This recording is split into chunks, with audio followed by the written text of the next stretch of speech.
A young doctor gently changed the bandage of a millionaire man in a coma. Surprisingly, he woke up and whispered something that froze the entire room.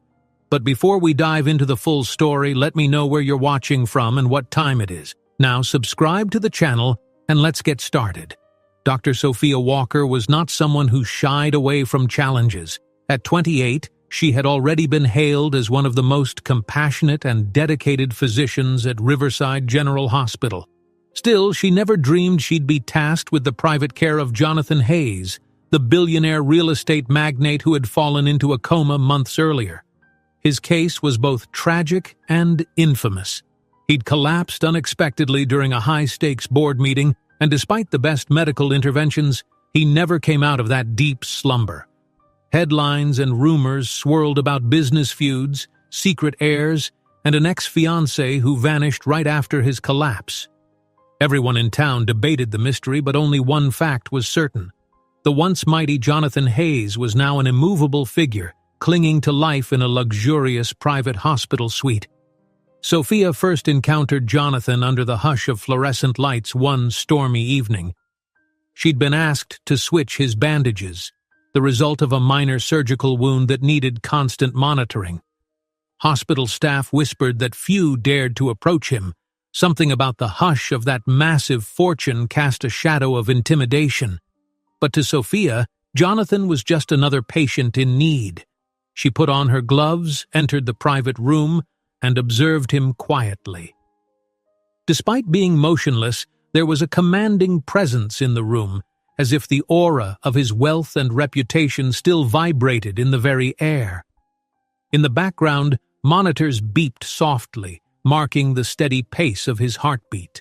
On a nearby stand sat a silver-framed photograph of Jonathan at some long-past charity gala, flanked by acquaintances in evening attire. Everything about that image spoke of opulence, yet on his hospital bed he looked just like any other fragile human, fighting a silent battle. Sophia's first night with Jonathan was uneventful. She replaced the bandage with the meticulous care she gave all her patients. Still, something tugged at her heart. Perhaps it was the emptiness in his expression. Or maybe it was the unspoken question: how could a man with so much power and wealth end up so alone, with only the hum of machinery for company? After finishing her shift, she took a moment to study the lines of his face. Jonathan Hayes had been described as a force of nature, strict, unyielding in business, yet strangely philanthropic when it suited him. But none of that overlapped with the figure before her now, unresponsive under crisp white sheets. Word traveled quickly around the hospital that Dr. Walker had an especially gentle manner with the comatose billionaire. Nurses would whisper that she spent extra time in the room, humming softly as she arranged the bandages or checked his vitals.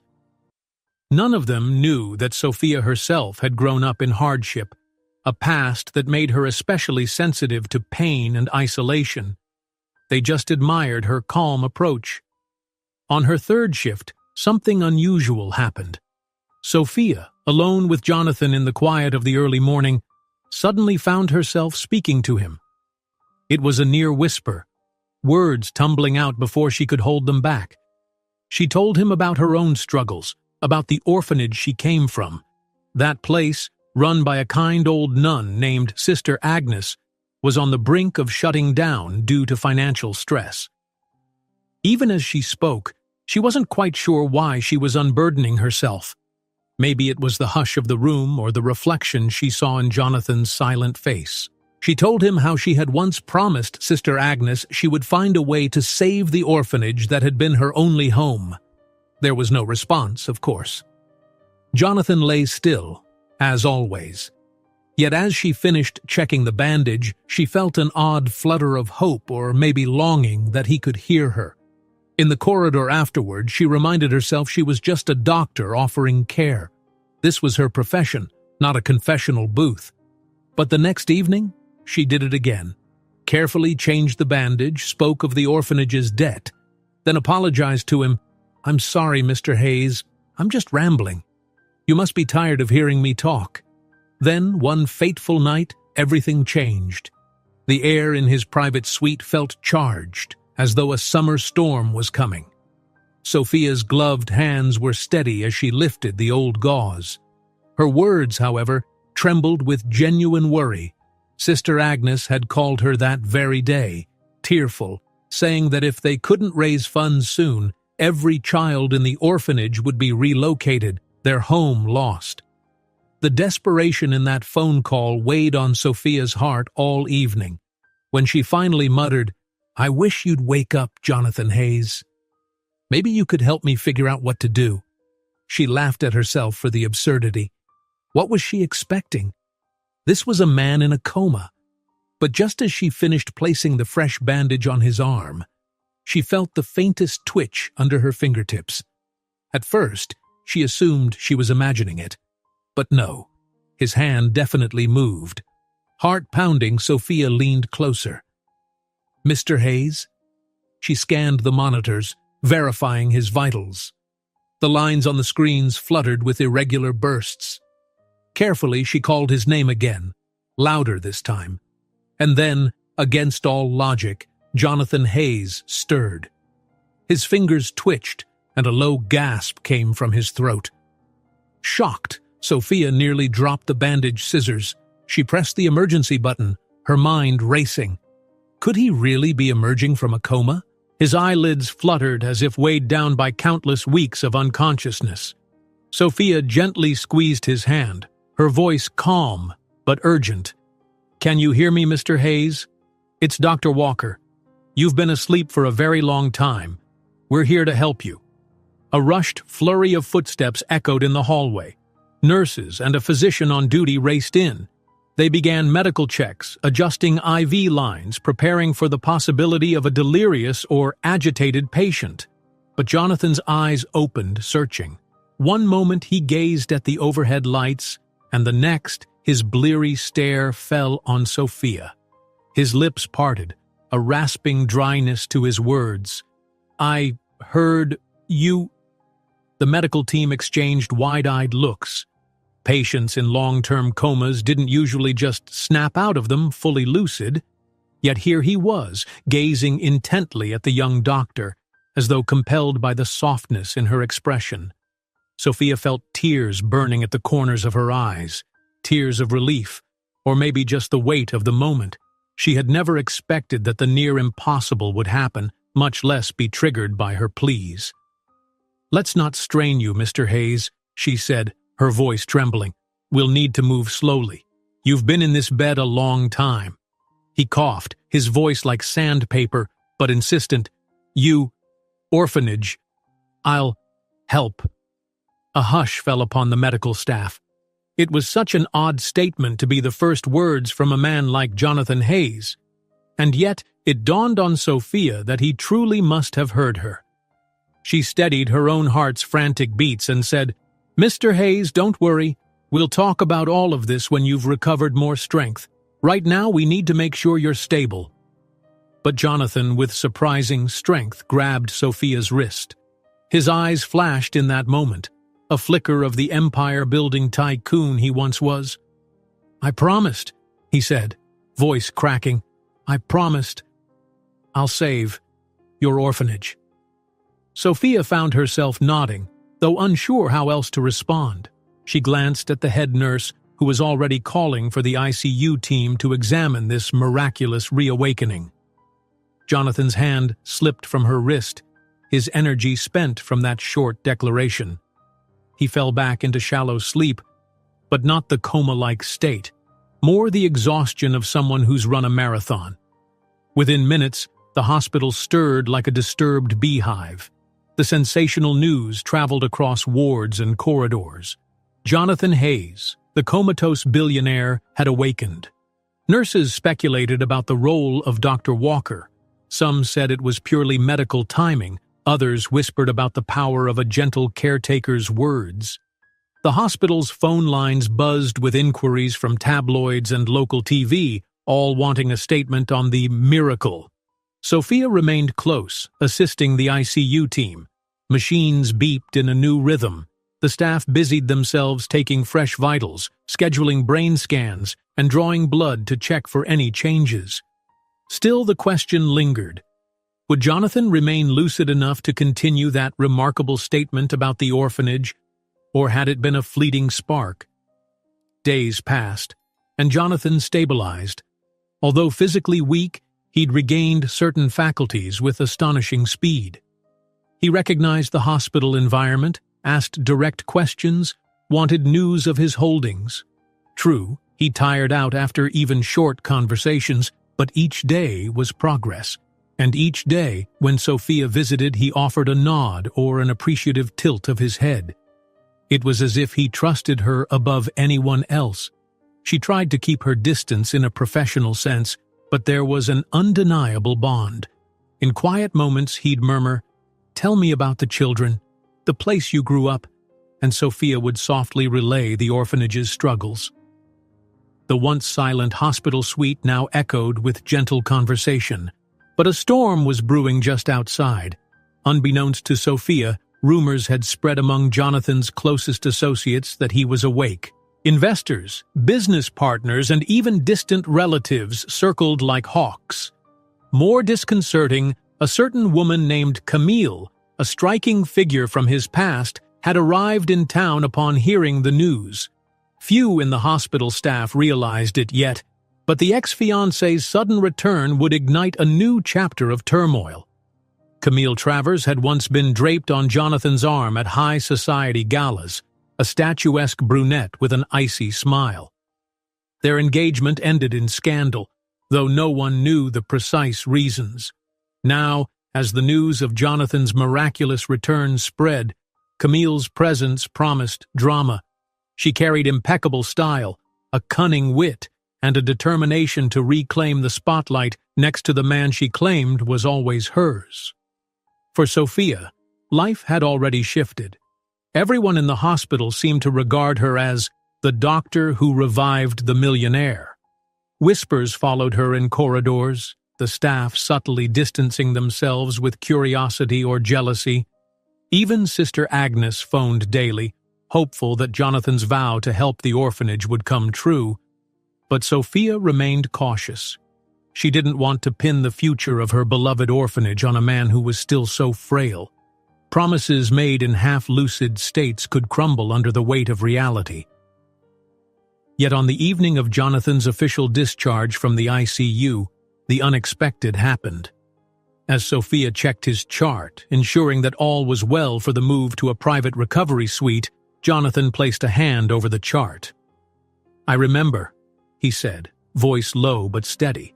"I wasn't delirious. I made you a promise, and I intend to keep it." In that moment, the old spark in his gray eyes reminded her of the towering businessman rumored to strike fear into corporate boards. But there was also sincerity. A hush fell between them. It felt like the calm before a storm, as though the next phase of Jonathan's life, and hers, would be shaped by that vow. Then, right in the corridor, came the crisp echo of high heels. Camille Travers appeared, her posture regal, lips painted with a subtle, confident red. She stared at Jonathan in the wheelchair, ignoring everyone else. "Jonathan," she breathed, her voice a silky blend of surprise and calculated joy. "My darling, you're awake." Their eyes locked. The tension was so thick you could almost slice it. Jonathan's expression hardened, a wave of old memories surfacing. Camille's presence unsettled everyone, especially Sophia, who felt suddenly invisible. The ex-fiancé stepped closer, her gaze flickering with unreadable intentions. "I've come back for you," Camille declared, a slight tremor in her voice. "I never gave up hope." But it wasn't hope that glinted in her eyes. It was something else. Something that promised to unravel every plan Jonathan might be forming, including the promise he'd made to Dr. Sophia Walker. Rain battered the hospital windows later that same day, as though reflecting the sudden tempest that was Camille's return. The staff in the hallway exchanged uneasy glances at the sight of her standing there with such confidence, her tailored coat still damp from the weather. Moments ago, Jonathan Hayes had been wheeled out of the ICU, and now Camille seemed determined to insert herself at the very center of this new chapter in his life. Dr. Sophia Walker stood to the side, gripping Jonathan's patient chart. After all the progress he'd made, the last thing she wanted was a swirl of conflict. Yet she couldn't help but notice how Jonathan's shoulders stiffened at Camille's voice. There had always been rumors that their breakup was mired in betrayal and heartbreak. Something in the way they faced each other now, from Jonathan's unreadable gaze to Camille's forced smile, suggested those old wounds were very much alive. "Jonathan," Camille repeated softly, "it's such a relief to see you awake. You have no idea how long I've waited for this moment." A faint tremor passed through Jonathan's hands, the ones so recently freed from months of being unresponsive. He took a breath that sounded like the first step of a laborious climb. "Camille," he said in a low, guarded tone, "I didn't think you'd come back." She laughed, but it was mirthless. "Why wouldn't I? We were almost married, Jonathan. And yes, things got complicated, but I never stopped caring about you, or us." Sophia's eyes flicked toward Jonathan's face. She noticed that when Camille mentioned their past, his expression grew more guarded. Was it possible Camille was here, not for love, but for some advantage? Yet she had no real right to judge. This was a personal matter between them, a tangle that had existed long before she, an orphanage doctor with barely 2 nickels to rub together, ever crossed Jonathan Hayes's path. The hospital staff quickly cleared the hallway. One nurse offered Sophia an apologetic shrug, as if to say, "We don't want to meddle," and disappeared around the corner. That left only the 3 of them in uneasy silence, plus the occasional beep from the medical machinery parked near Jonathan's wheelchair. Camille crouched down so that she was face to face with him. Even in that position, she radiated an aristocratic air. "You look better than I thought," she said tenderly, setting a manicured hand on his arm. "But you need rest. Let me handle the big decisions for a while, To Sophia's surprise, Jonathan's gaze darted to her for the briefest moment. A flicker of anxiety passed through his eyes before he addressed Camille again. "I have help," he said. "My doctors, especially Dr. Walker, are guiding my recovery. I don't need you to handle everything." Camille's gaze followed his, and for the first time, she acknowledged Sophia. A quick assessment flickered behind those dark eyes, like an aristocrat sizing up a household maid. "Ah, yes," she said, her tone borderline dismissive. "Dr. Walker, the hospital staff told me about you. Jonathan's miracle worker." She studied Sophia with an expression perched between curiosity and condescension. "Interesting how you managed to bring him back when so many specialists failed." Sophia braced herself. "With all due respect, Miss Travers," she said softly, "no one person brought Mr. Hayes back. His physical therapy, the hospital's care, even his own will, those were the critical factors. I just happened to be there when he showed the first signs of improvement." Camille's lips curved into a smile that didn't reach her eyes. "Well," she said, dismissing the subject, "I suppose I should be thankful." Yet her gaze lingered, as though she were already looking for vulnerabilities. A security guard with a clipboard broke the tension by appearing in the corridor. He explained that Jonathan's belongings were being transferred to a private rehabilitation suite. Several business associates had begun calling too, wanting updates. As the guard spoke, Jonathan rubbed his temples, evidently feeling the weight of responsibilities he had once effortlessly managed.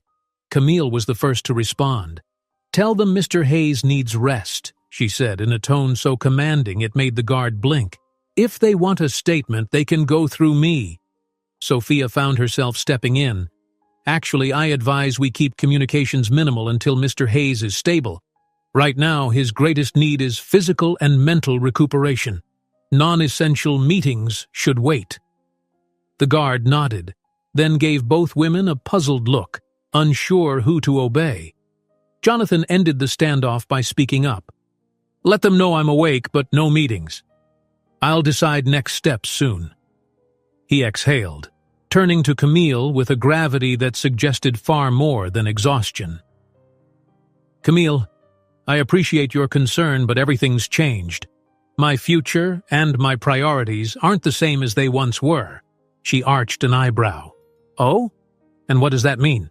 Before he could answer, a nurse whisked Jonathan away to do final checkups. It left Sophia and Camille momentarily alone in a hush that bristled with unspoken challenges. The overhead fluorescence glinted off Camille's earrings, tiny diamonds that probably cost more than Sophia's annual salary. Somewhere down the hall, a cart rattled, carrying fresh linens. Camille leaned in. I may have been gone, doctor, but I'm not blind. Jonathan was mine once. I'm here to make sure he's well looked after, in the right ways. Her voice carried an implication that her presence was the correct brand of care, overshadowing any mere medical staff. Sophia, hands clasped at her waist, held her composure. I only want him to recover. I have no stake in his personal affairs. Camille said, unconvinced. We'll see. Later that evening, Sophia sat in the empty staff lounge, sipping lukewarm coffee. The swirl of events had left her head spinning. Jonathan's awakening, his promise to help her orphanage, and now Camille's abrupt re-entry into his life. If Jonathan truly followed through on his vow, it could mean everything for Sister Agnes and the children. Was she foolish to hope such a promise would stand amid new complications?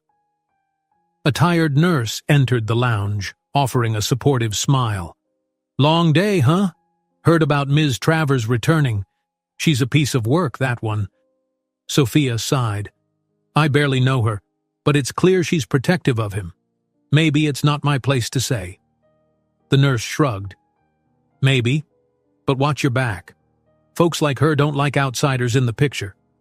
Sophia couldn't deny the prickle of unease she felt. The nurse left, and she sat alone for a few moments more. Suddenly, her phone buzzed. She glanced at the screen. It was Sister Agnes. Hello, sister, Sophia answered, forcing a note of cheer she didn't fully feel. Oh, my child, I heard the marvelous news that Mr. Hayes is awake. Sister Agnes's voice crackled with excitement over the line. Have you spoken to him about the orphanage? Have you asked him if— Sister, slow down, Sophia said gently. Yes, he's awake. Yes, he mentioned wanting to help. But right now he's very weak. I can't press him. It wouldn't be ethical. Sister Agnes's voice turned anxious. I understand, dear. But the city council is sending an official notice next week to finalize the orphanage's closure. We need funds desperately. I'm frightened for the children. Sophia's chest tightened. I know, sister. Let me see what I can do. Please just hold on a little longer. When she ended the call, her heart felt heavier than ever. If Jonathan's new circumstances pushed him away from that vow, where else would she find the means to save those children? By the following morning, word had spread that Jonathan Hayes was officially leaving the hospital. Dr. Walker oversaw the last of his discharge papers, while a group of private nurses employed by Hayes's estate stood ready to help him transition to in-home care. Camille was there as well, controlling the entire scene with a polished efficiency. You'll stay at the lakeside mansion, darling, Camille said lightly, flipping through forms. It's quiet, secluded. Perfect for your recovery. I've already arranged top physical therapists. An uncomfortable hush followed. Jonathan looked down at his clasped hands. I want Dr. Walker on my team, he said suddenly. His statement echoed in the hallway, causing staff members to turn in surprise. Camille gave a gracious yet tight-lipped nod as though the idea displeased her, but she had to humor it. Of course, if that's what you want. Sophia, standing with her arms folded, hesitated. Mr. Hayes, you have an entire staff at your disposal. Is it absolutely necessary that I— It's my health, Jonathan interrupted, not unkindly. And I trust your methods, Dr. Walker. Then his gaze softened. Please. Sophia was torn. On one hand, it felt oddly personal. On the other, a part of her was relieved to stay near, to see if he would truly keep that promise about the orphanage. Plus, she couldn't deny she cared about his recovery. This new chance at life seemed precarious. The last thing she wanted was for him to slip back into a crisis. "All right," she said softly. Camille exhaled, satisfied for now. "Wonderful. Then we should leave quickly. The estate's vehicles are outside." They relocated Jonathan by ambulance purely as a precaution.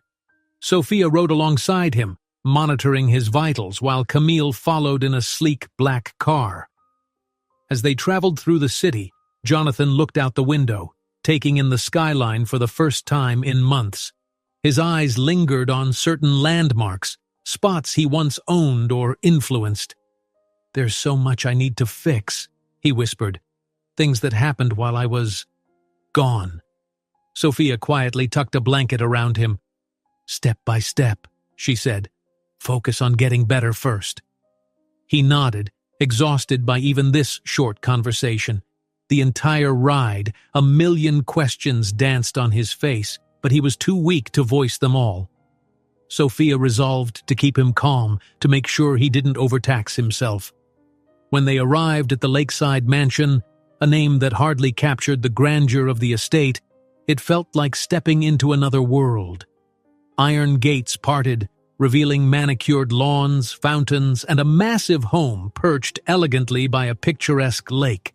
A retinue of staff awaited, many wearing stoic faces. News had clearly reached them that their employer had awakened. Some wore relief, others merely wore the formal politeness that wealth demanded. Sophia helped settle Jonathan into a ground-floor suite that had been converted into a comfortable recovery room, plush carpets, a hospital bed set up near large windows, and an array of sophisticated medical equipment. After hooking him up to monitors, she ran a quick check. Satisfied, she stepped back so the private nurses could take over.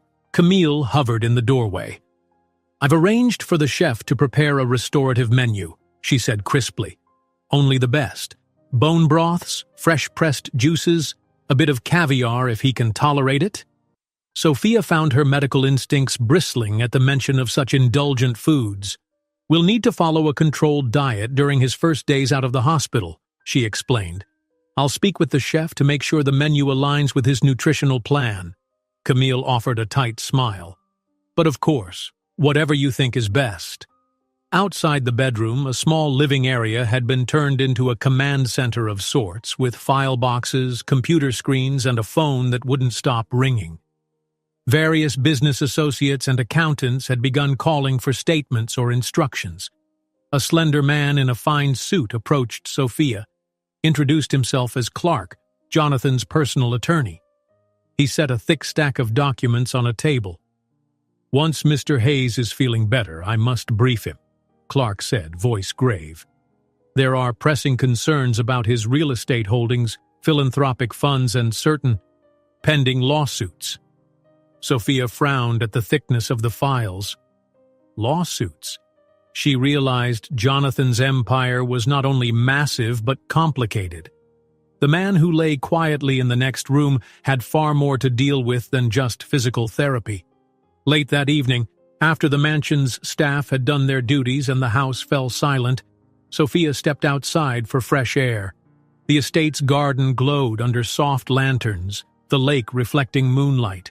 She inhaled the crisp breeze, trying to find a moment of calm. Her phone chimed. It was Sister Agnes again, no doubt anxious. Sophia took a breath, preparing for another discussion about funds, deadlines, the orphanage's imminent closure. She understood Sister Agnes's panic, but she also knew Jonathan was in no condition to be bombarded right now. Just as she was about to pick up, a shadow fell across the patio. She turned to see Camille approaching, her silhouette sleek under the moon's glow. Even though the night was chilly, Camille wore a sleeveless dress that showed no sign of discomfort. "You're out here alone," Camille remarked casually. Sophia nodded, slipping the phone back into her pocket. Sister Agnes would have to wait a minute. "I needed a breather." Camille took a step closer, her gaze probing. "I wanted to apologize," she said surprisingly. "I may have seemed abrupt at the hospital, but Jonathan's well-being is personal to me." "I understand," Sophia said simply. Camille's gaze drifted to the phone that was now silent. You've given him your time and dedication. I do appreciate that. But I also want you to understand something. He and I share a history, one that's complicated but significant. If you ever find that what should I call it? Your involvement with him extends beyond professional duties, you should know you're walking into a world of high stakes. Sophia's cheeks warmed. Was Camille implying something romantic? I'm here as his doctor, she answered carefully, though the mention of the orphanage promise flickered in her mind. The older woman gave a small, knowing smile as though she'd read Sophia's very thoughts. Good. Then we'll have no issues, I'm sure. She pivoted gracefully and disappeared back into the house. Sophia exhaled, tension spreading through her shoulders. One thing was crystal clear. Camille Travers was not about to let anything or anyone disrupt her renewed claim on Jonathan Hayes. And given Jonathan's fragile state and that vow about the orphanage, Sophia knew she was wading into precarious waters. The question was, how could she help Jonathan without setting off the avalanche of jealousy or suspicion that Camille carried like a hidden weapon? At that moment, her phone lit up again. Sister Agnes's name flashed. The orphanage wouldn't wait forever.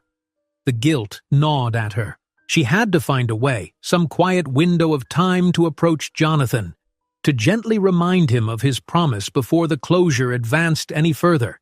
But how, when every corner of his life was overshadowed by Camille's watchful presence, a swarm of business obligations, and his own fragile health? The night sky offered no answers, just a scattering of stars and the hush of water against the lake's shore. Tomorrow the real test would begin, integrating therapy sessions, setting up a schedule that balanced his physical limits with the urgent demands of a billionaire's empire.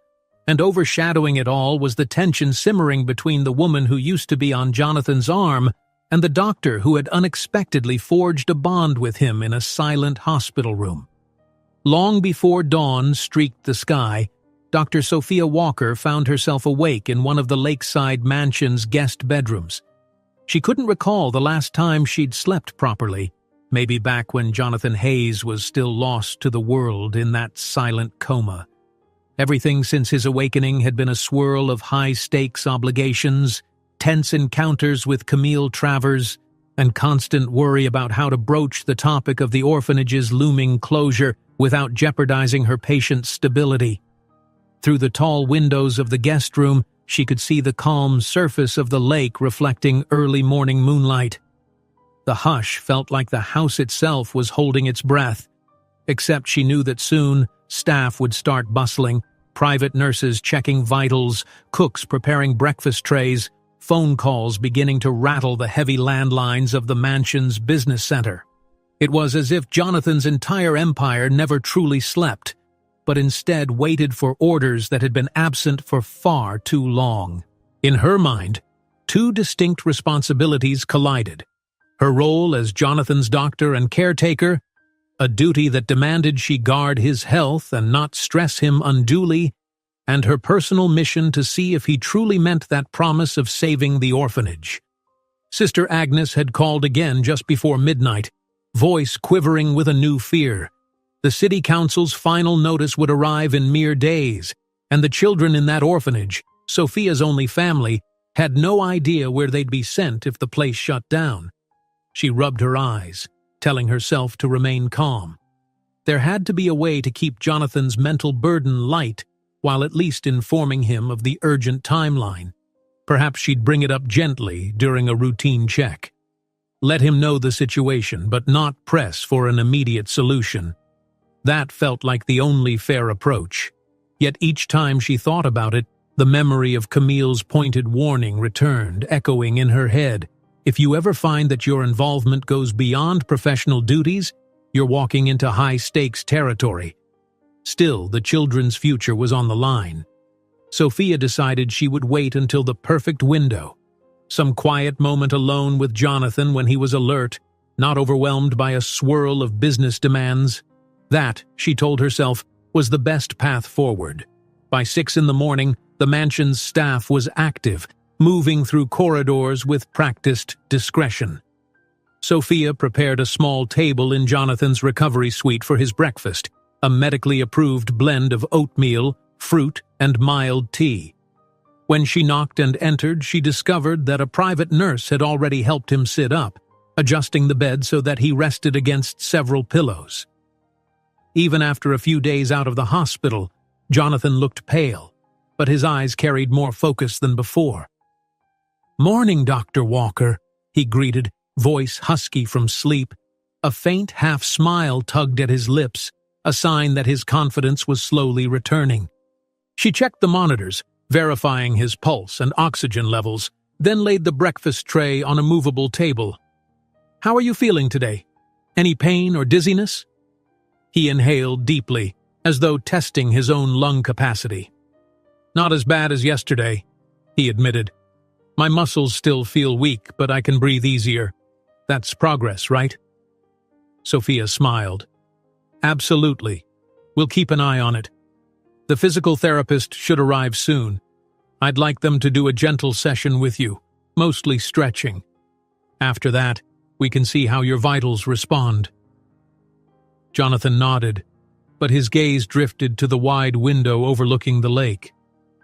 "I've been dreaming about everything," he said quietly.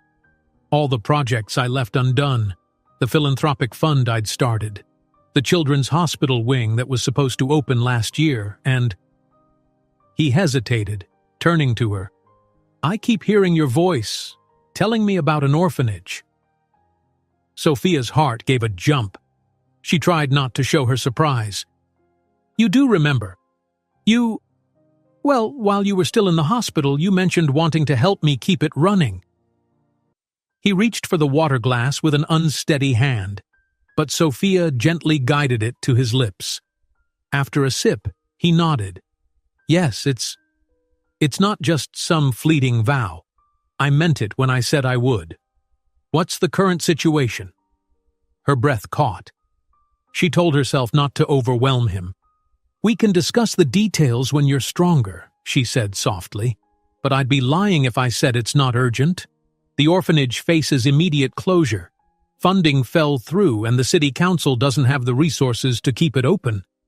Jonathan's brow furrowed, the old boardroom strategist flickering behind his eyes. "Then let's handle it. You've done so much for me, Dr. Walker. It's time I return the favor." Relief rushed through her, but also caution. She didn't want to feed him an entire legal fiasco in his condition. "Let's set aside time to talk specifics. Soon.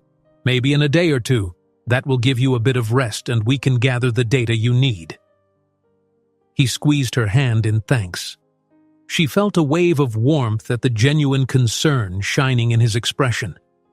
Then, mindful of her role, she withdrew her hand and placed it politely in her coat pocket. "For now, try to eat a little and prepare for therapy. I'm proud of the progress you've made." Yet any sense of calm was short-lived. Not an hour later, the Lakeview suite bustled with visitors bearing briefcases. Clark, Jonathan's personal attorney, arrived with two other men in sharp suits who introduced themselves as financial consultants. Overlapping their arrival, a stoic, silver-haired man stepped in, bowing respectfully. Raymond Marsh, an executive from Hayes's real estate division. They all talked at once, pressing for decisions about property expansions, contract renewals, or unsettled lawsuits. Jonathan forced composure, but Sophia could see how the onslaught drained him. Even though he tried to keep up, she noticed him occasionally wincing, pressing a hand to his temple as though the noise was too much. Unable to ignore it, she stepped in. "We need to limit these sessions. Mr. Hayes is still recovering and can't be overwhelmed." The men exchanged looks, and Clark stepped forward. "Dr. Walker, we understand your concerns, but there are pending deadlines, some quite serious. We're only here because we absolutely must be. This empire can't survive on autopilot." Sophia stood firm. "Then we'll create a schedule, specific times when he's ready to meet, and the rest of the day he rests. If that's a problem, you'll need to speak to me and Mr. Hayes's physiotherapy team." Jonathan exhaled, a hint of gratitude in his nod. "I agree with the doctor," he said quietly, turning to Clark and the others. Let's break this up. Create a list of the top 3 issues I need to address right now. I'll manage those, then get some rest.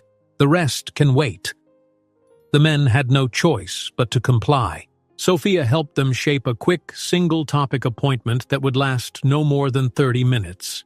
Everyone seemed relieved to have clarity, and Jonathan's posture eased slightly as though the knowledge that he wouldn't be hammered for hours brought him comfort. Notably absent through this chaos was Camille. Sophia wondered where the ex-fiancé had gone, but she discovered the answer when she stepped into the mansion's foyer. Camille was there, near the front entrance, conferring with a uniformed household staff member about a lavish social event. Overhearing bits of the conversation, Sophia realized Camille was planning some sort of welcome-back soiree for Jonathan. The staffer sounded hesitant, reminding Camille that Mr. Hayes was fragile, yet Camille insisted a small gathering, just a select circle of close friends and potential investors, might boost his morale. Sophia felt a flicker of alarm. Throwing him into a social gathering so soon could be catastrophic.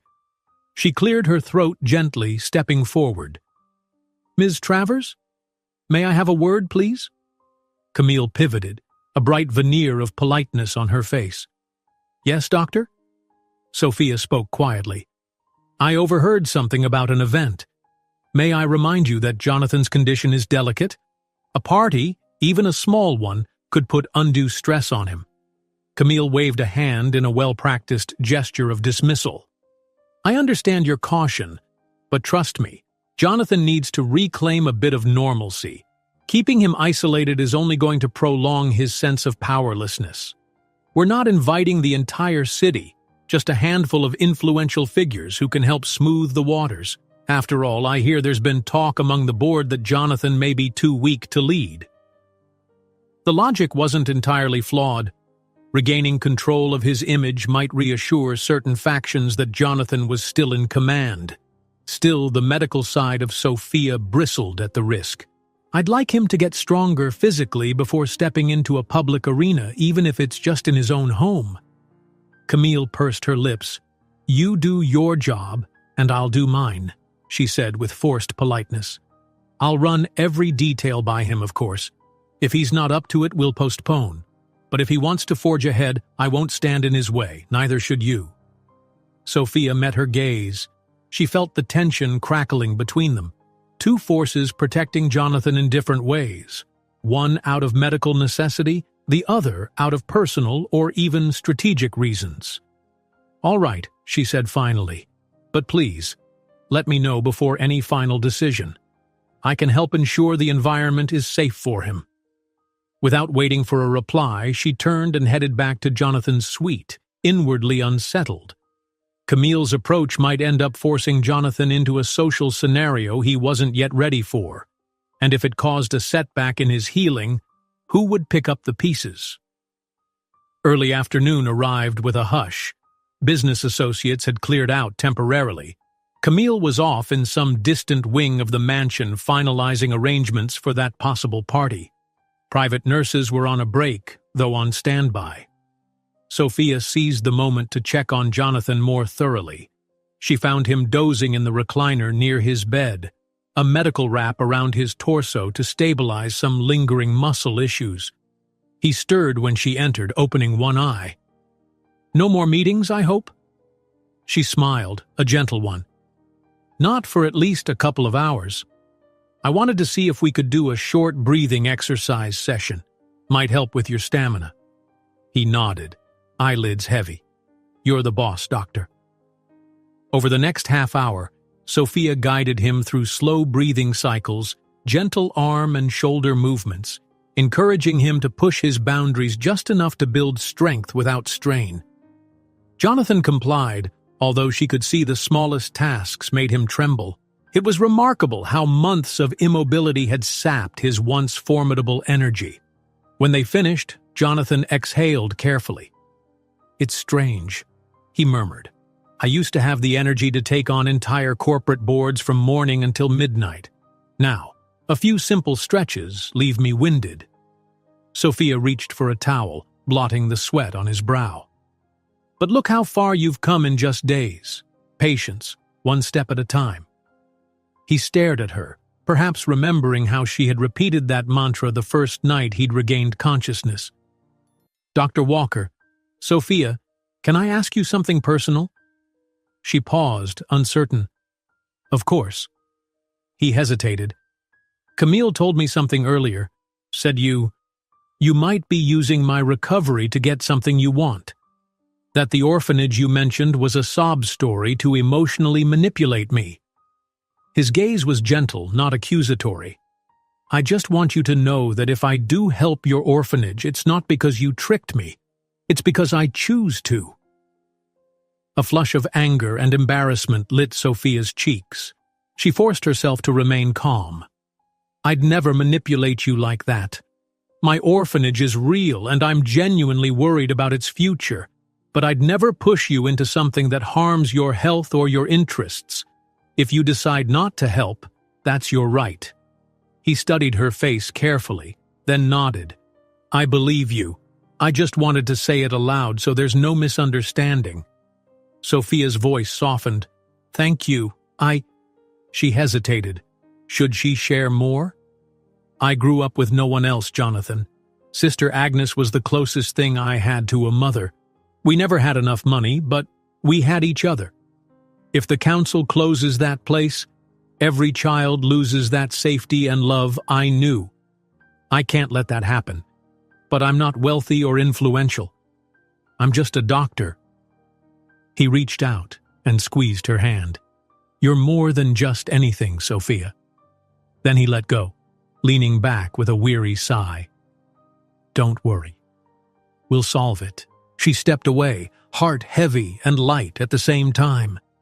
Perhaps it was relief that he still intended to keep his promise, or maybe sadness that Camille would twist the situation into a question of motives. For once, though, she felt that Jonathan saw her as someone who cared, not a leech looking for a handout. By early evening, the staff served a subdued dinner. Jonathan's appetite remained small, so Sophia asked the kitchen to provide simple vegetable soup and toast. She lingered nearby as he ate, scanning a set of updated therapy notes. That's when Camille reappeared, wearing an elegant dress that suggested she'd come back from some high society engagement. She paused in the threshold of Jonathan's suite, casting a critical eye over the tray of modest soup. "My goodness, Jonathan," she teased lightly. "One would think you've become a monk with these humble meals. Didn't we always love caviar and fine wine?" He gave her a small shrug, sipping the soup. "Times change, Camille. My stomach needs simpler fare now." She came in, setting down a slender folder on a nearby table. "I've sketched out the event plan. A little gathering, 20 or 30 of our closest business allies, to show them you're back on your feet. I'm aiming for next weekend. Nothing flashy, just a chance to reassure everyone that the Hayes Empire isn't faltering." Sophia stiffened, certain that Jonathan needed far more recovery time. But it was his decision, so she held her tongue. Jonathan looked uncertain. "I don't know if I'll be strong enough, Camille. This therapy is draining. Maybe we should wait." Camille's smile faltered momentarily, but she rallied. "We'll keep it short. You won't have to stand for hours. We'll set up everything so you can be comfortable. But if you truly want to wait—" She let the sentence dangle, expertly provoking a sense of responsibility. He set the soup aside, thinking, "Let me see how I feel at the end of the week. If my doctor says I'm ready, we'll host your small event, but I won't risk a relapse." Camille's gaze flicked to Sophia, as if seeing whether the young doctor would chime in. But Sophia chose to remain neutral, only remarking, "We'll assess your progress in a few days. If it's too soon, we'll advise accordingly." "Oh, of course," Camille said sweetly, though the tension in her eyes told another story. Night fell. Across the estate, the staff dimmed hallway lights, locked ornate doors, and retreated to their quarters. Outside, the moon shimmered over the lake again, a silent witness to the mounting conflicts in the mansion's walls. Sophia finished her final round, checking Jonathan's vitals. Satisfied that he was stable, she quietly left to get some rest. But as she passed through the grand foyer, her phone vibrated. Sister Agnes once more. This time, Sophia answered without hesitation, moving out to the veranda to keep her voice low. "Sister, I'm sorry for all the missed calls," she began softly. "My child, I only want to hear if there's any progress," Sister Agnes pleaded. "We got a notice in the mail today. The official closure date is in 10 days, not next month. 10 days, Sophia." A wave of panic flooded her. 10 days left. That was barely over a week. "That soon?" she managed. "Please, do you think Mr. Hayes will help us? Or at least direct us to some channel of funding? These children are terrified." Sophia pressed a hand to her forehead, feeling the weight of the world on her shoulders. "He said he wants to help," she said, as reassurance for herself as much as for Sister Agnes. "But I have to be careful. His health is still fragile, and his ex-fiancée, it's complicated." She took a breath.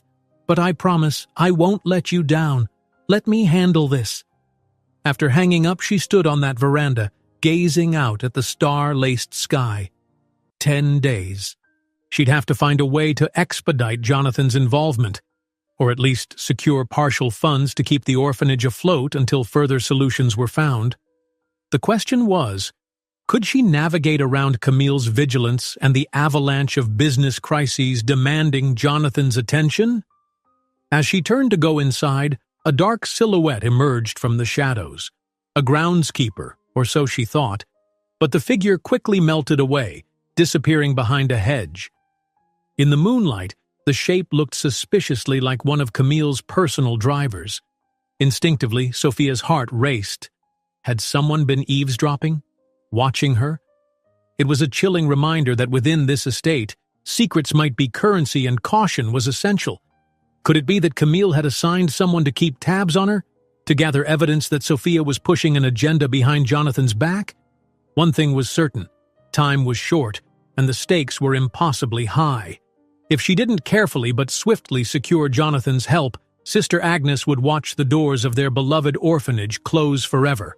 But if she rushed Jonathan or alarmed Camille, the entire fragile balance of his recovery could shatter, along with the last hope for those children. In the hush of that moonlit veranda, with the suspicious shadow gone, Sophia steeled herself. She might be just a young doctor with no fortune, but she had two powerful allies on her side. The compassion she'd awakened in Jonathan Hayes and the unbreakable bond she felt with every child who'd ever needed a safe place to call home. Neither Camille's intrigues nor the mansion's labyrinth of business deals would stop Sophia from trying. She would walk this tightrope day by day, minute by minute, until she found a path that led Jonathan Hayes and the orphanage to a brighter tomorrow. Daylight brought an unsettling calm to the lakeside mansion. If not for the tense undercurrents, one might have likened the estate to a postcard-perfect retreat, with its sweeping gardens, manicured hedges, and the gentle glimmer of the lake at sunrise. But for Dr. Sophia Walker, the serenity felt like a fragile shell, one that could shatter with the next unexpected visitor, the next rushed phone call, or the next twist in Jonathan Hayes's precarious recovery. That morning, Sophia rose early, mind buzzing with everything she had to accomplish: monitor Jonathan's vitals, schedule new exercises with the physical therapist, and somehow, without tipping the precarious balance, get him to act on the orphanage's dire situation. 10 days. The number pulsed in her thoughts like a silent countdown. She pulled on a fresh set of scrubs, pinned her hair out of her face, and walked down the grand corridor leading to Jonathan's suite. The corridor's plush carpet muted her footsteps, and the early rays of sun streamed through stained glass windows, painting the walls with soft colors. Despite the mansion's warmth and elegance, she couldn't shake the chill that had lodged in her bones after spotting that shadowy figure last night. Was Camille truly having her watched, or was her imagination running wild under so much stress? Outside Jonathan's doors, two of his private nurses stood whispering over a clipboard. They smiled politely when Sophia approached. "Good morning, Dr. Walker," one greeted. "Mr. Hayes is awake, but he asked to see you alone first." Sophia thanked them and stepped inside. The curtains were pulled back, allowing bright light to spill across the bed where Jonathan sat propped up by pillows. He was gazing out the window, a pensive look on his face. A tray bearing half-eaten toast and a glass of juice rested on the table beside him. He turned and offered a small, tired smile. "I was hoping you'd come by early," he said. "I had a restless night." Sophia approached, checking the monitors attached to him. "Headache? Pain? Or just insomnia?" she asked, her tone kind but professional. He rubbed the back of his neck. "A bit of everything, really. My muscles ache and my mind won't shut off. Memories, responsibilities, regrets, they're all piling up." She couldn't help but recall Sister Agnes's trembling voice and the knowledge that time was slipping away for the orphanage. But she decided to let him speak first, see where his thoughts led. She quietly wrapped a blood pressure cuff around his arm, pumping it gently until it hissed. "I need to handle so many things," Jonathan continued. "When I was unconscious, it feels like the world moved on without me. Camille keeps talking about some gathering. My lawyer wants me to sign off on new property deals. And then there's the matter you and I discussed." Sophia's heart hammered at that last reference. "Yes, the orphanage." She tried to keep her voice steady. "But we don't have to—" "I want to help. I gave you my word," he interrupted, holding her gaze with surprising intensity. "I can't ignore that. It's not just about paying a debt for my recovery, it's about doing something that matters." His shoulders fell a fraction. "But everything's a battle right now. Even reading through basic documents leaves me exhausted. My mind, it's not as quick as it used to be." Sophia removed the cuff, noting the blood pressure reading, slightly elevated, likely from stress, but not alarming. She jotted it down. "We can take it step by step. And remember, you're not alone. If we need someone with financial expertise to handle the specifics quickly, maybe Clark can help." Jonathan's mouth tightened. "I'm cautious about letting too many people know I'm moving funds. Camille especially might start spinning tales about being manipulated or, well, you know." She understood. Camille had already sown seeds of doubt about Sophia's motives. Still, she pressed gently. "To secure the orphanage, we need a large sum or a commitment that proves its solvency. Once the city council sees stable backing, they won't proceed with closure." He blew out a breath. "Tell me exactly how much is needed." Sophia's mind reeled. Should she mention the council's 10-day deadline now, or would that push him too hard?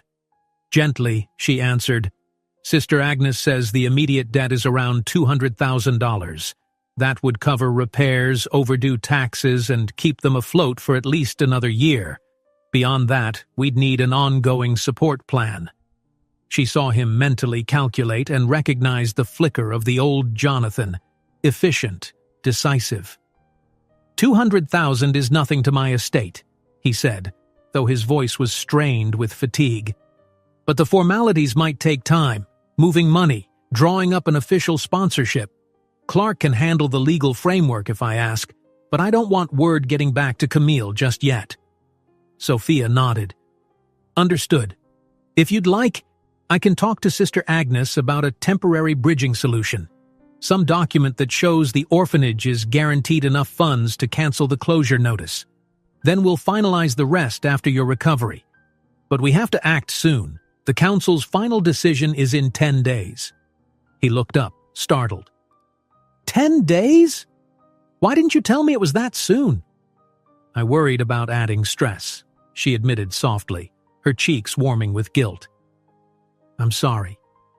His expression darkened, not in anger at Sophia, but at the realization of how little time they had. All right, he said, determination coloring his tone. We'll do it immediately. Today, if possible. You'll call Sister Agnes, get me the official documents, and I'll sign off. We can keep it private for now. I'll instruct Clark, but I'll insist on confidentiality. That should keep Camille and others out of it." Before Sophia could answer, voices sounded outside the door. One nurse peeked in. "Sir, Ms. Travers is looking for you. She says it's urgent." Jonathan let out a quiet groan, gesturing for Sophia to hide the conversation. She slipped her notepad into her coat pocket just as Camille breezed in, her expression flitting between concern and impatience. "Jonathan," she said briskly, "I've just been on a call with the PR team. They're insisting that we finalize a date for your comeback event, or else the rumors about your health might spiral. Is everything all right?" Her eyes lingered on Sophia, as though suspecting secrets were being shared. "Dr. Walker was giving me a routine check," Jonathan said calmly. "And as for the event, I'm not sure yet. I'm still discussing it with my medical team." Camille forced a smile. "I understand. Just know that the business world is restless. A small, well-handled gathering will reassure the board and the media that you're still in charge. So, if you don't mind, I'll tentatively set it for the end of the week." She glanced at Sophia as though waiting for an objection. Sophia kept her tone neutral. "As I said, we'll evaluate Mr. Hayes's physical capacity in the next few days. If he seems strong enough, we won't stand in the way." "That's all I needed to hear," Camille replied, triumphant. "I'll let the staff know. Oh, and Jonathan, there are some documents from your philanthropic fund you might want to review soon. Just housekeeping matters." She tossed a pointed look at Sophia. "Philanthropy can be a slippery slope if you're not careful about where your money goes." With that, she left, her heels clicking decisively down the hallway.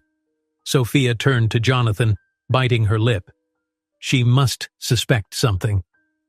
He shook his head, though he looked weary. "Camille's suspicious of anyone who might steal me away, personally or financially." Then he pinched the bridge of his nose. "We'll just keep our business about the orphanage discreet. Once the papers are signed, it won't matter what she thinks." By mid-afternoon, the physical therapist arrived, a soft-spoken woman named Lynn who specialized in post-coma mobility. Sophia sat in the corner of the suite, taking notes while Lynn worked Jonathan through a series of gentle exercises. He winced often, beads of sweat gathering at his temples, but he pushed through each task with stoic resolve. Lynn's encouraging voice filled the quiet. "That's it. Good. Just one more stretch. Slowly. Perfect." Finally, she gave a satisfied nod. "He's doing well, Dr. Walker. Better than expected." Jonathan, breathing heavily, managed a grin. "Give me a week. I'll be running marathons." Lynn laughed. "Let's aim for walking down the hallway first. Baby steps." Once the session ended, Sophia helped Jonathan settle back into bed, hooking him up to a mild IV drip to replenish fluids. "Rest now," she said, smoothing the blanket. "You'll feel the soreness tomorrow. Let me handle the chaos outside." But Jonathan grabbed her wrist gently. "Wait, about that orphanage. Can you gather whatever documents Sister Agnes has? I'll sign them as soon as I wake. We can wire funds to a safe account that'll reflect immediate solvency." Sophia felt a rush of gratitude. "Of course. I'll call her right away." He released her hand and closed his eyes, as though already drifting off. The effort of therapy, plus the emotional weight of the day, had drained him. She quietly stepped out, letting him rest. In the corridor, she dialed Sister Agnes. Her own pulse throbbed with cautious optimism. The phone rang once, twice, and then the elderly nun's voice crackled onto the line. "Sister, it's Sophia," she said, keeping her voice low. "I have good news. Jonathan wants to help immediately. He'll sign whatever official documents you have to show the city council proof of funds. He just needs you to send them to me." A tearful laugh burst through from the other side. "Oh, bless you, child. I've got a typed sponsorship request and the orphanage's financial records. I can send scans to your email. Would that suffice?" "Yes, perfect," Sophia answered. "I'll print them here. Then, once he signs, we can submit them to the council before the weekend. hopefully stopping their closure process. She could practically hear Sister Agnes crossing herself in relief. "You're a miracle, Sophia. And that man? He's a miracle too. Tell him the children are praying for him day and night." A rush of warmth filled Sophia's chest. "I will. Let's make this happen quickly, sister." Half an hour later, Sophia was in the mansion's small study, printing off the orphanage documents. The antique desk creaked under the weight of business files, most of them from Jonathan's empire. She carefully organized the pages from Sister Agnes, a short introduction about the orphanage's history, its mission, the financial shortfall, and a formal request for sponsorship. All quite straightforward. Just as she was slipping them into a neat folder, footsteps echoed on the marble floor behind her. She turned to see Clark, the attorney, peering in curiously. "Dr. Walker," he said, clearing his throat, "are you authorized to be in Mr. Hayes's study? Some of these documents are quite sensitive." Her pulse skipped. "Oh, I'm only printing something personal for Mr. Hayes. He asked me to. It's about a philanthropic matter." Clark raised an eyebrow. "Philanthropy, you say? Mr. Hayes has several philanthropic arms, but I wasn't informed of any new disbursement." Sophia shut off the printer, hoping she didn't look too guilty. "Yes, well, he'll fill you in if he chooses to." He asked for confidentiality. The attorney's gaze grew more pointed. "I see. In that case, I'll respect his wishes. Just remember, Dr. Walker, any large financial moves usually require my legal oversight." He paused. "If Mr. Hayes tries to push a sudden sum out of a particular account, it might raise flags among certain board members, or Ms. Travers." Sophia's stomach tightened. "I understand, but it's not a massive corporate matter, just a personal donation. You'll see the details when the time comes." Without another word, Clark turned and left. Sophia exhaled slowly, feeling as if every step of this plan was monitored under a microscope.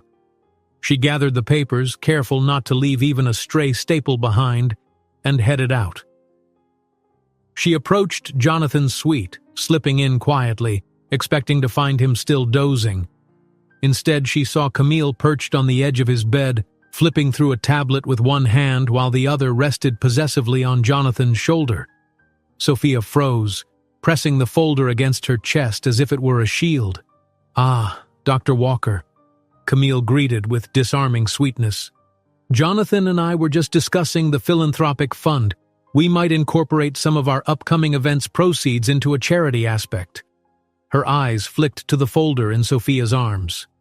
"Are those more documents?" Jonathan, looking less than thrilled, spoke up with a note of forced calm. "Camille suggests we add a donation drive at the party, something to show we're giving back. I told her we'd consider it, but first I have other philanthropic priorities."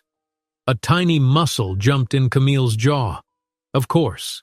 Then, smoothly shifting topics, she asked, "Dr. Walker, any update on his health? Will he be ready for the event in a few days?" Sophia set down the folder, carefully avoiding mention of the orphanage. "We're taking it day by day. Mr. Hayes made a lot of progress with therapy, but we can't push him too far. If he needs rest, the event will have to be postponed." She braced for an argument, but to her surprise, Camille gave a gracious nod. "Absolutely. I only want him safe. I've actually arranged a full spa team to visit tomorrow. Massage therapists, a dietitian, even a private meditation instructor, anything to speed up his recovery, yes?" Jonathan looked overwhelmed, but he simply muttered, "Thanks, Camille. We'll see if that helps." Sophia gathered her courage. "Mr. Hayes, if you feel up to it later, there's a small document for you to sign, something you mentioned earlier. But if you're tired..." He straightened, catching her meaning. "Right. Yes. I'd like to do that. After dinner, maybe. We can talk in private." Camille's gaze sharpened. "A document? For what?" Sophia kept her expression neutral. "Just some general medical release forms I brought from the hospital to finalize his follow-up appointments." It was partly true. She always had forms on hand for official record. She prayed it would be enough to deflect Camille's curiosity. "Oh, I see." Camille's smile was a practiced, cat-like grin. "Carry on, then." The hours crawled by. Jonathan dozed again around late afternoon, drained by the parade of well-meaning staff and his short business updates. Camille was called away for a phone conference. Clark busied himself with new files in the library. Sophia recognized an opportunity. She retrieved the sponsorship papers from a secure spot in her own room, then crept back to Jonathan's suite. The nurse on duty stepped aside, aware that Dr. Walker had top authority over his care.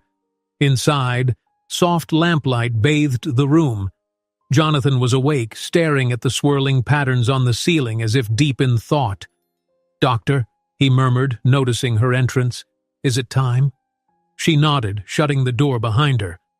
"I have the documents from Sister Agnes. They're straightforward. Just a letter of intent promising a donation large enough to wipe the orphanage's debts. The council needs to see your signature and proof of a transfer before they cancel the closure." He carefully pushed himself upright, wincing. She offered him a pen, her heart pounding. "We can move the funds via a personal account, the one that's not under your corporate name. That might keep it quieter. I know Clark usually handles these transactions, but we might manage it ourselves, just a single wire. Then the letter becomes official." Jonathan paused, looking at the pages. "I trust you. Let's do it." He began scrawling his signature where indicated. Sophia held her breath. Each stroke of the pen felt monumental. Then, with one final flourish, he set the pen aside. A wave of relief threatened to make her knees buckle. She lifted the pages, scanning them quickly to ensure all was in order. "That's it," she breathed, eyes stinging with gratitude. "I'll take care of the transfer next. The orphanage. You've given them a second chance." He gave a weary half-smile. "Just promise me this isn't going to undermine my health that you worry about so much." "Not at all," she said, her voice trembling slightly. "This is exactly the kind of hope and purpose you need, I think."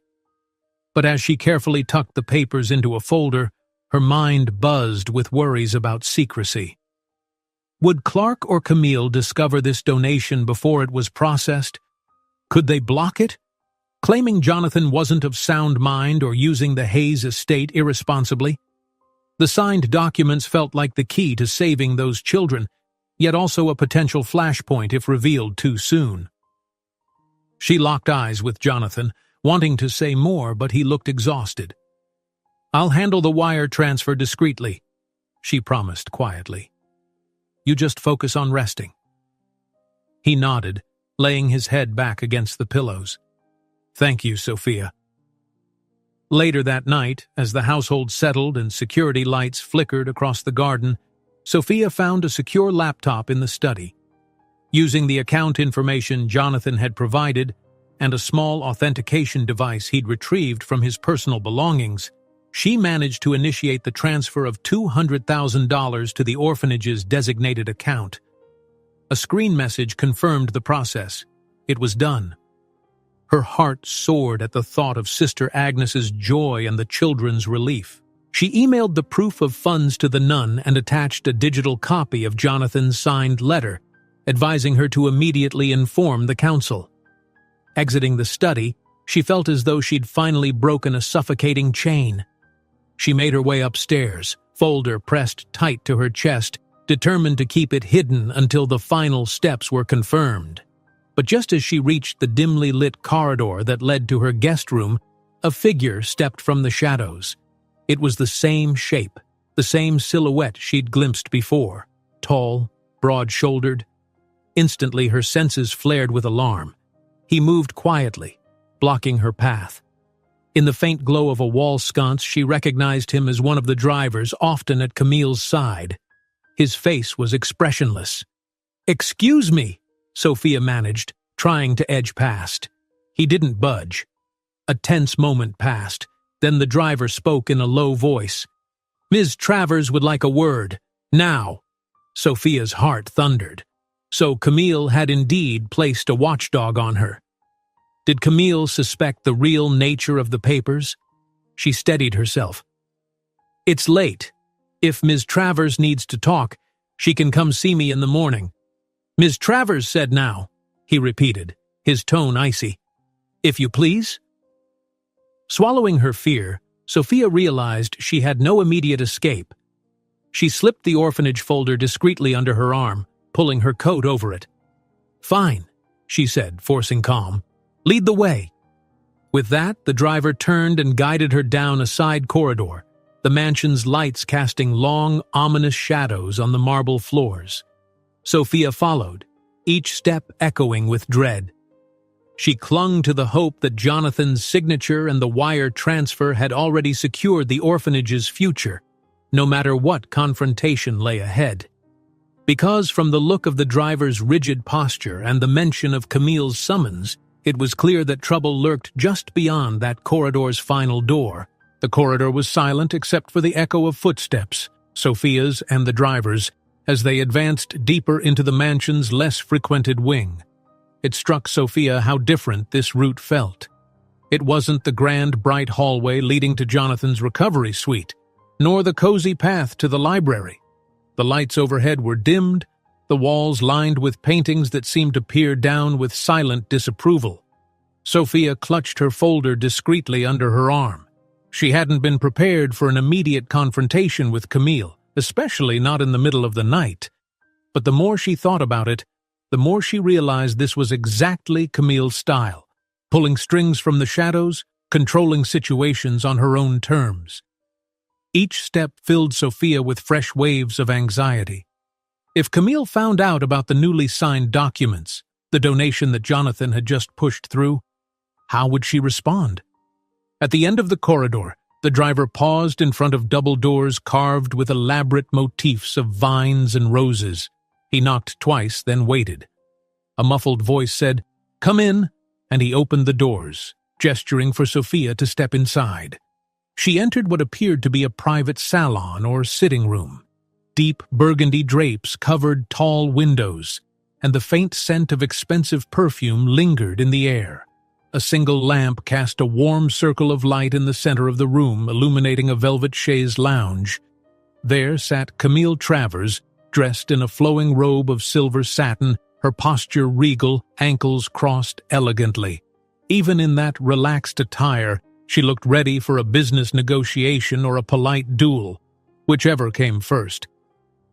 "Dr. Walker," Camille said in a measured tone, nodding curtly, "I appreciate you coming at this hour." Sophia offered a tight smile, choosing her words carefully.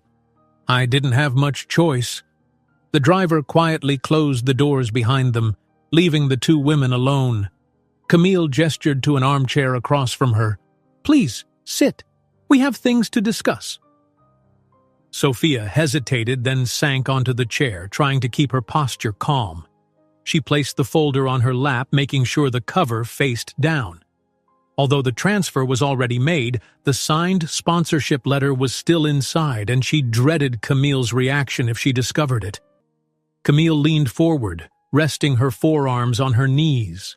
Her voice dropped to a cool hush. "I'm not going to waste time.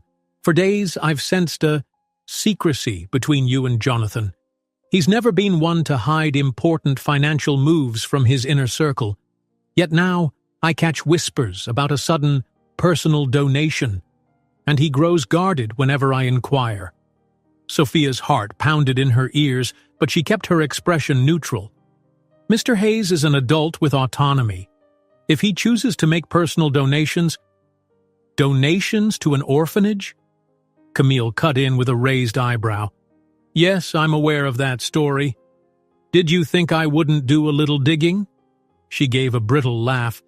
"You see, my dear doctor, the staff here is loyal to me in many ways, especially those who were uncertain whether your presence signaled some ulterior motive."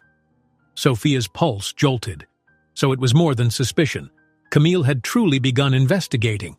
Even the hush-hush wire transfer might have left a digital footprint among the staff who oversaw Jonathan's finances.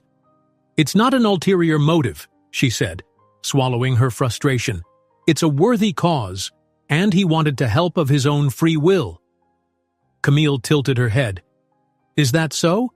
Or did you feed him a sob story while he was still half drugged, half lucid in the hospital, making him believe this was the best way to repay you for saving his life?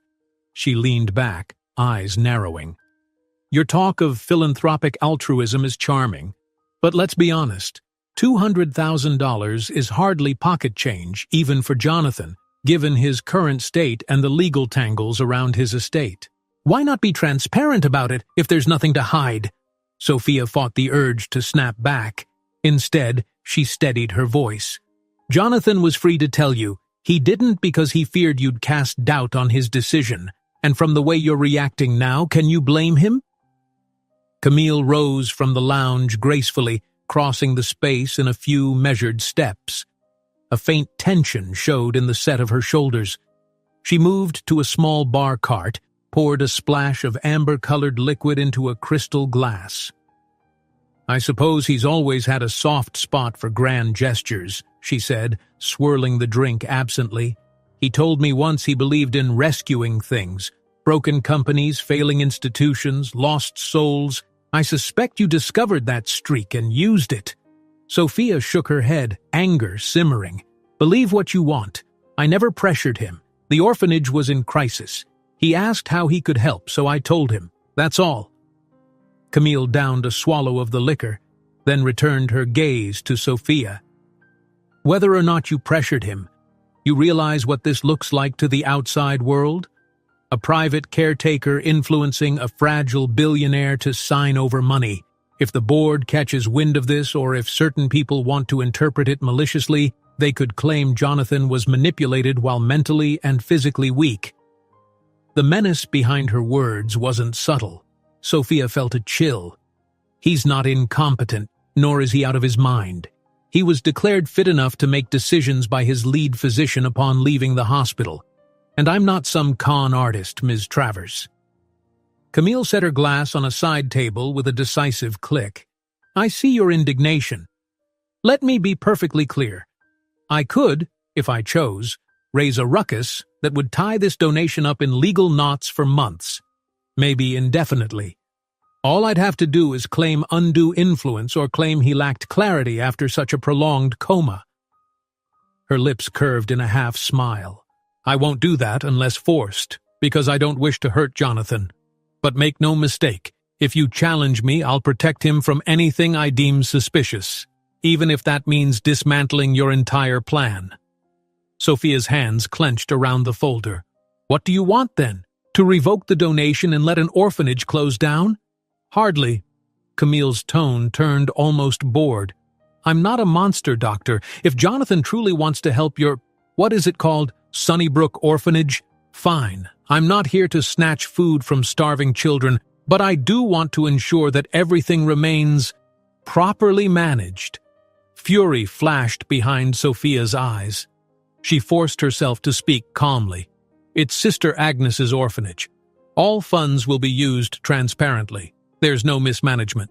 You're welcome to review the finances if you want. She paused, then added, though it's not actually your right. This is Jonathan's choice. A short silence fell. Camille watched Sophia with an almost clinical detachment.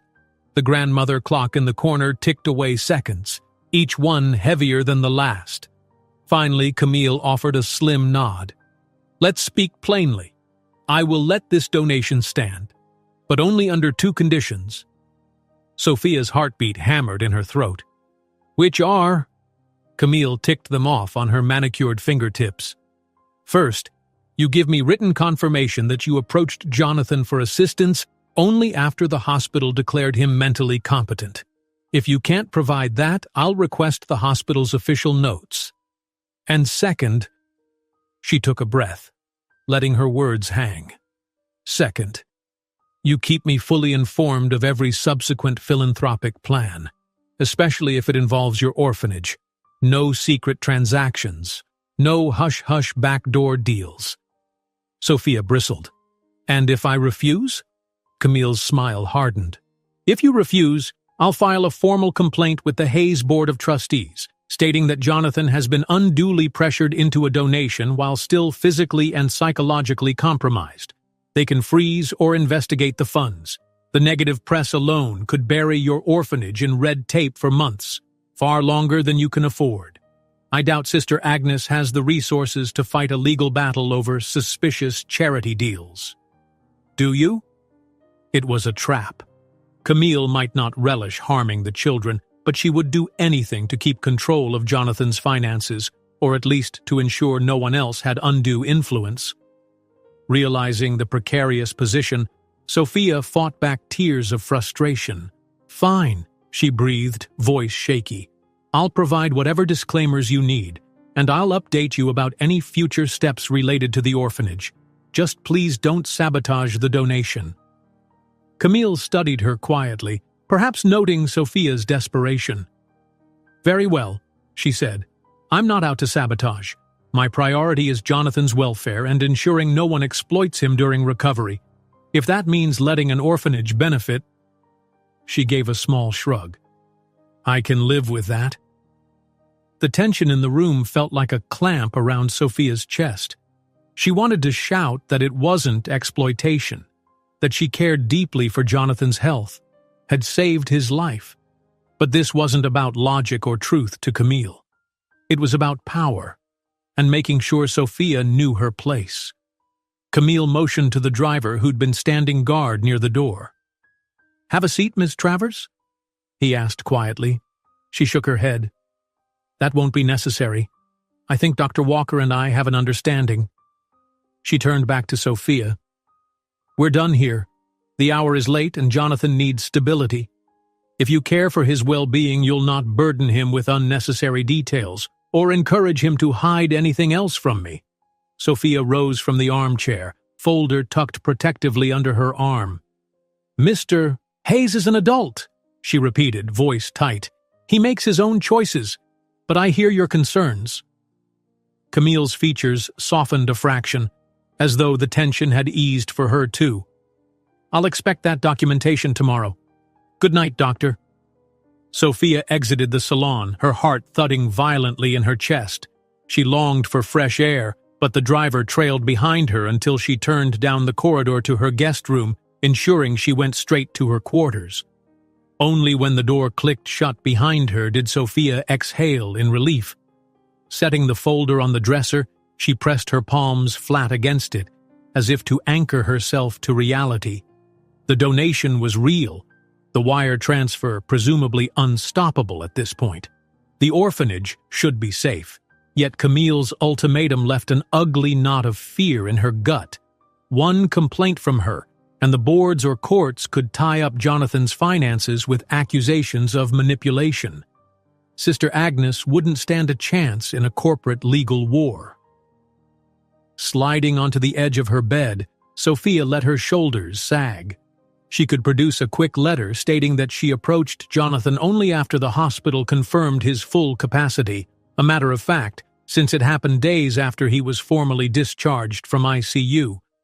But the second condition, keeping Camille informed about any future steps, felt like handing over the orphanage's future to a woman who might sabotage it at any turn. She thought of Jonathan, how he'd said this was about doing something that truly mattered. He'd been so resolute. Sophia didn't want to involve him in this argument with Camille. It would only increase his stress, possibly stall his recovery. If Camille carried out her threat, it would make him feel guilty or betrayed. So, for now, Sophia decided she'd swallow her pride and comply with Camille's demands, at least until the orphanage was officially safe. But a nagging voice in the back of her mind warned that Camille's demands wouldn't stop here. Today, it was about the orphanage donation. Tomorrow, it might be anything else she deemed secret or suspicious. The more Jonathan improved, the more complicated his life became. Boardroom battles, lawsuits, corporate expansions, and now personal entanglements with an ex-fiancé who had her own hidden agenda. Was this just the beginning of a deeper conflict? She slipped under the covers, fully dressed, eyes wide open. The mansion had grown quiet, but she couldn't lull herself to sleep. Every cell in her body ached with tension. She pictured Sister Agnes's relieved face when she heard the donation was in progress. That was enough to keep her from regretting the confrontation. The orphans would be safe, no matter what the cost was to Sophia's peace of mind. Eventually, exhaustion claimed her. She drifted off, a swirl of uneasy dreams crowding her thoughts. Nightmares of legal battles, visions of children crying in an empty orphanage, and the ever-present shadow of Camille looming, watchful, ready to strike at the slightest misstep. In the darkest hours before dawn, she woke with a gasp. The room was still. A single beam of moonlight fell through the window. Clutching her chest, she steadied her breathing. The folder on the dresser remained exactly where she'd left it. Physical proof of the promise Jonathan had made, a promise that, come what may, would not be undone. And for that, she told herself, it was worth facing every threat that might arise in the days to come. Morning arrived in a slow haze, the watery sunlight creeping through the tall windows of Sophia's guest room. After the tense midnight confrontation with Camille, she'd barely managed a few hours of restless sleep. The swirling dreams of sabotage, accusations, and threatened lawsuits had left her mind foggy. Yet the knowledge of the successful wire transfer, the orphanage's lifeline, still brought a measure of relief. It was done. Even if Camille tried to stir trouble, the funds had already reached Sister Agnes, and the legal closure notice would be thwarted. Pulling herself out of bed, Sophia freshened up quickly, then grabbed a sheet of blank paper from the room's small writing desk. She'd promised to provide Camille with a written statement confirming that Jonathan had made his decision after being deemed medically competent. Sophia found herself crafting the note with a precision that stung her pride. It felt demeaning to even write such a thing, like a child proving innocence, but it was necessary to keep Camille off the orphanage's back. She composed the letter. To whom it may concern, I, Dr. Sophia Walker, confirm that Jonathan Hayes has been mentally and medically cleared by Riverside General Hospital's lead physicians to make decisions pertaining to his personal finances. The conversation regarding his charitable donation to the Sunnybrook Orphanage occurred after his discharge and was made of his own accord without external pressure or compromise of his mental capacity. Signed, Dr. Sophia Walker. Reading it over, she sighed. This was exactly the type of document Camille would cherish, using it like a shield against any accusations of undue influence.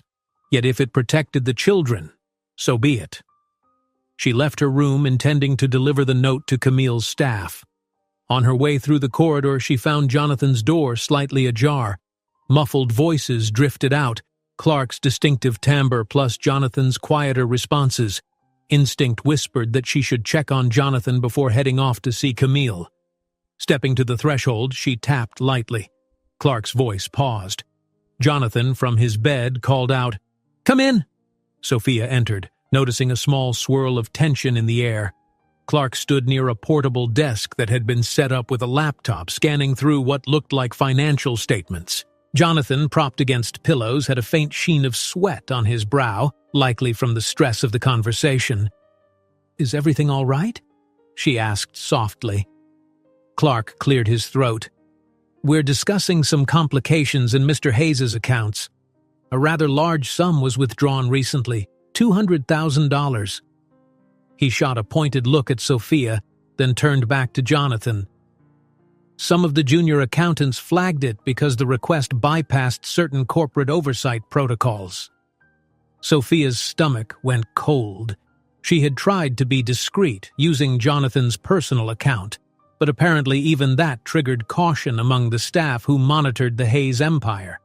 She braced herself for Clark's barrage of questions. Jonathan raised a hand as though to say he had this under control. "I authorized that withdrawal personally," he told Clark, "and I did it from an account that belongs to me, not the board or the main philanthropic trust. There's nothing irregular." Clark nodded stiffly. "Understood, Mr. Hayes. However, you should know Ms. Travers has also expressed some concern about unauthorized moves." He glanced again at Sophia, but in a less confrontational manner. "Given your condition, any significant transactions might come under scrutiny. I'm just trying to protect you, sir." Sophia kept her gaze on Jonathan, wishing she could convey an apology for the trouble. But he simply said, "I appreciate your diligence, Clark. If the board or Ms. Travers asks, inform them that it's a personal donation, not subject to corporate veto, and," he sighed, "and if they're not satisfied, they can speak to me directly. This is not up for debate." It was a decisive statement, reminiscent of the old, authoritative Jonathan Hayes. Even Clark seemed mollified, bowing his head slightly. "Very well, Mr. Hayes. I'll note that in the records." He gathered his papers. "Let's finish reviewing the other items later. For now, I'll let you rest." Once Clark stepped out, Sophia approached Jonathan's bedside. She could see in his face the aftershocks of frustration. He might be physically fragile, but the outside world was pressing him hard. "Thank you for defending the donation," she said softly. He managed a tight smile. "Well, we knew there could be friction. At least we got out in front of it." Then he frowned. "Have you spoken to Camille? She's been probing me about that money for days, and this morning she mentioned some letter you were going to provide." Sophia nodded, feeling heat creep up her neck. "Last night she confronted me. She demanded assurance I hadn't manipulated you. I wrote up a short statement, purely a formality." Jonathan's eyes flashed with anger. "She had no right to bully you into that. I'm sorry." "It's all right," Sophia said, though her voice quivered slightly. "She says she won't block the donation if I affirm your competence. It's worth swallowing my pride if it means protecting the orphanage from legal stalls."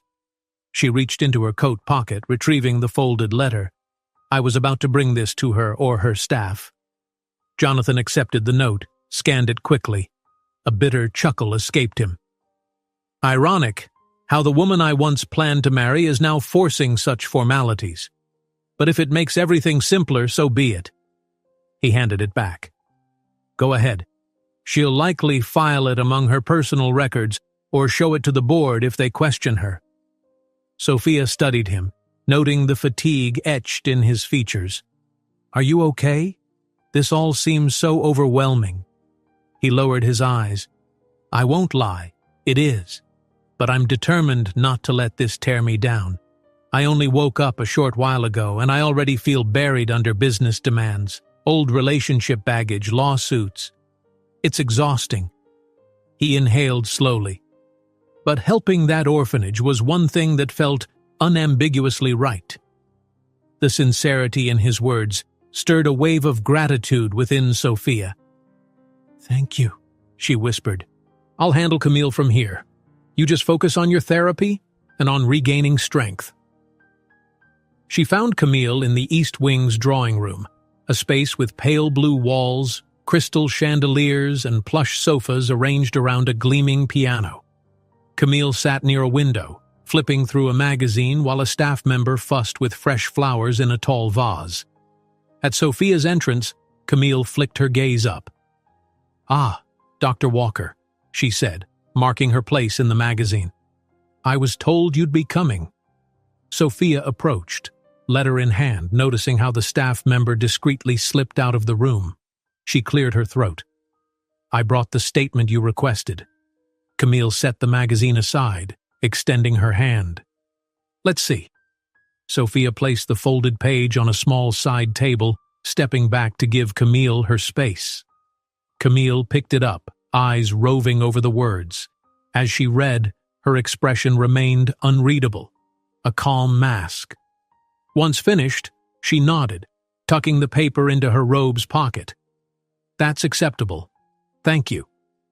Sophia hoped that would be the end of it, but Camille's next words shattered that hope. "You should know that I've arranged a meeting with the Hayes board in 3 days. It'll be a preliminary session to discuss Jonathan's capacity to resume leadership. They're on edge about whether his decisions can be trusted, especially with all these unusual transactions." She said the phrase pointedly, though not accusingly. "Unusual?" Sophia repeated, bristling. "Donating to charity is hardly unusual." Camille shrugged. "Not unusual for Jonathan, but the timing is suspect. The board is used to a man who methodically reviews philanthropic proposals, never a snap donation. They want to ensure there's no undue influence. Her lips curled in a thin line. I'll show them your statement if needed, but don't be surprised if you're called upon to reaffirm it. Sophia's pulse thudded. Testifying before the board would be an unwelcome escalation, yet she saw no choice but to nod.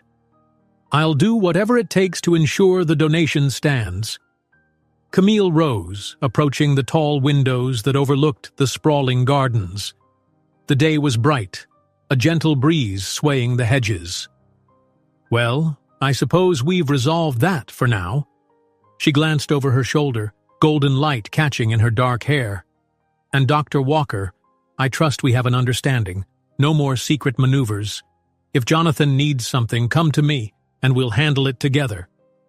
Duly noted, Sophia said, hoping her voice sounded steady.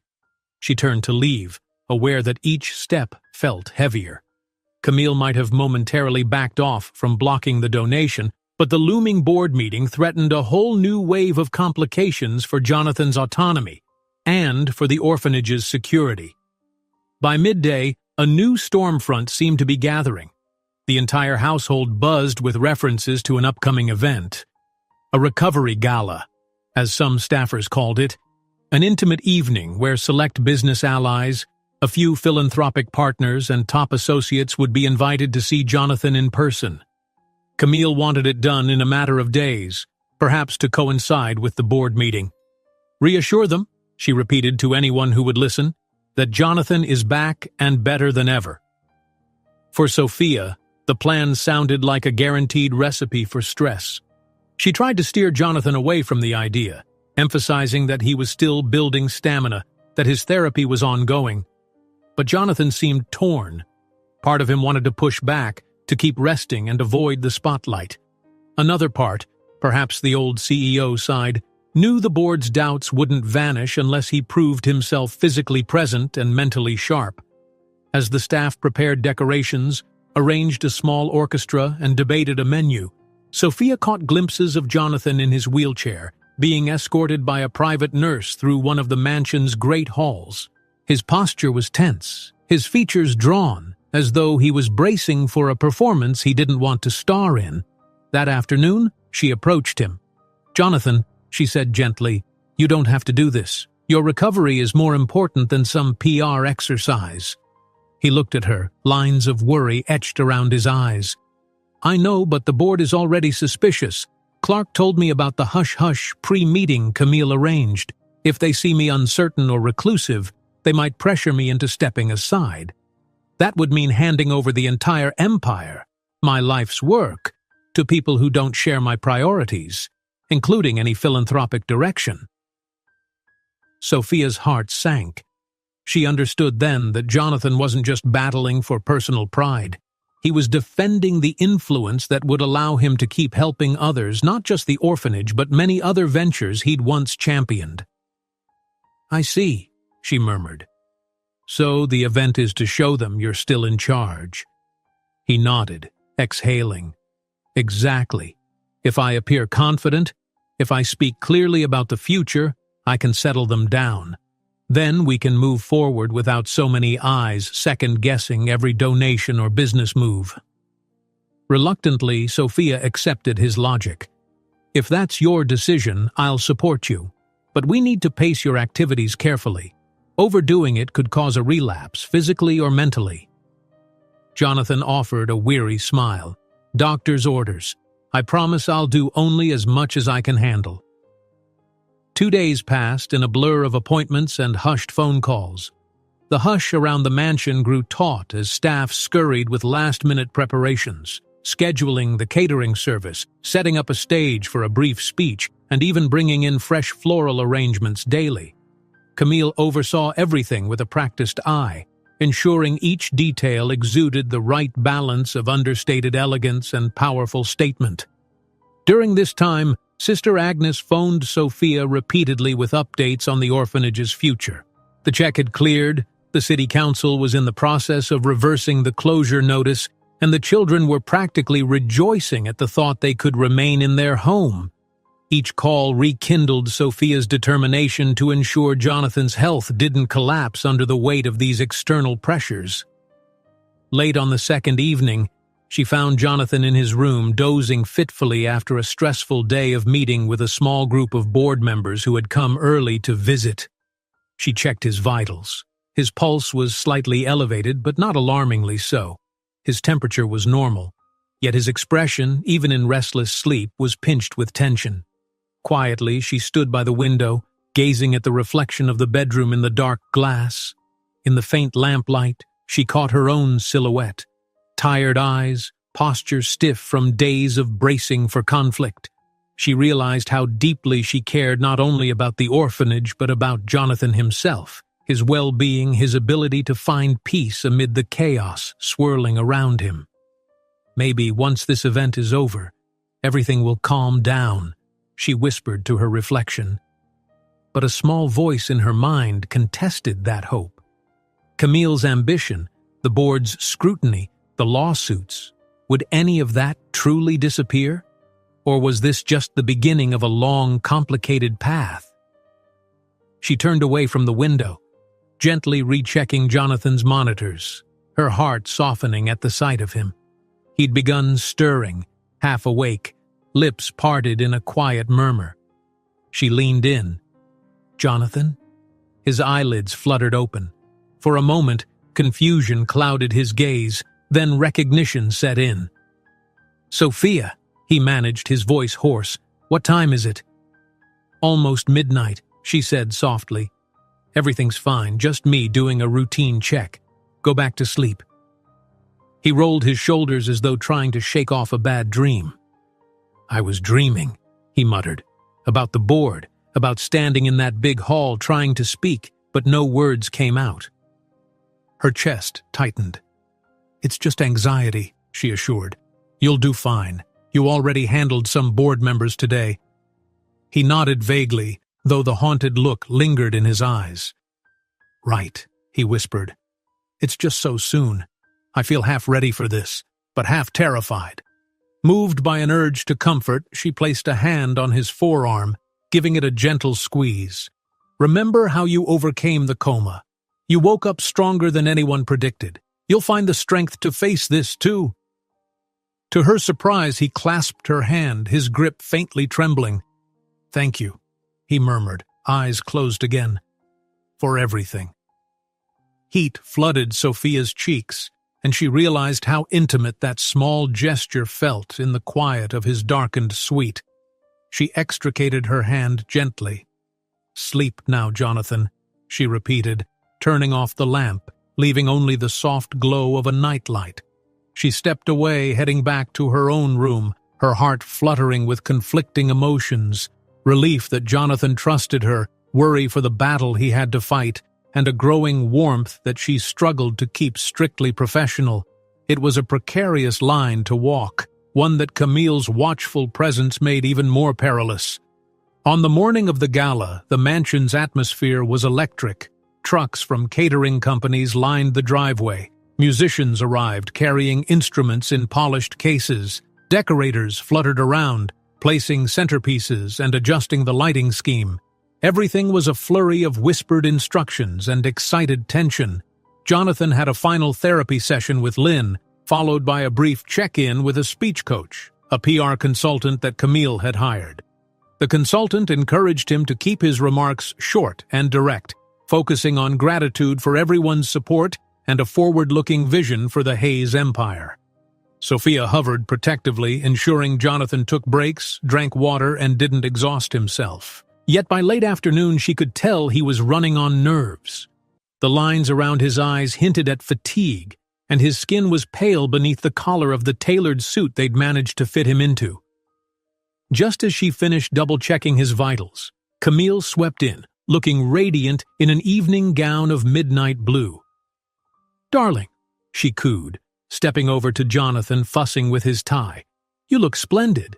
Everything is prepared. Are you ready to greet our guests?" Jonathan offered a tense smile. "As ready as I'll ever be." Camille, apparently satisfied, glanced at Sophia.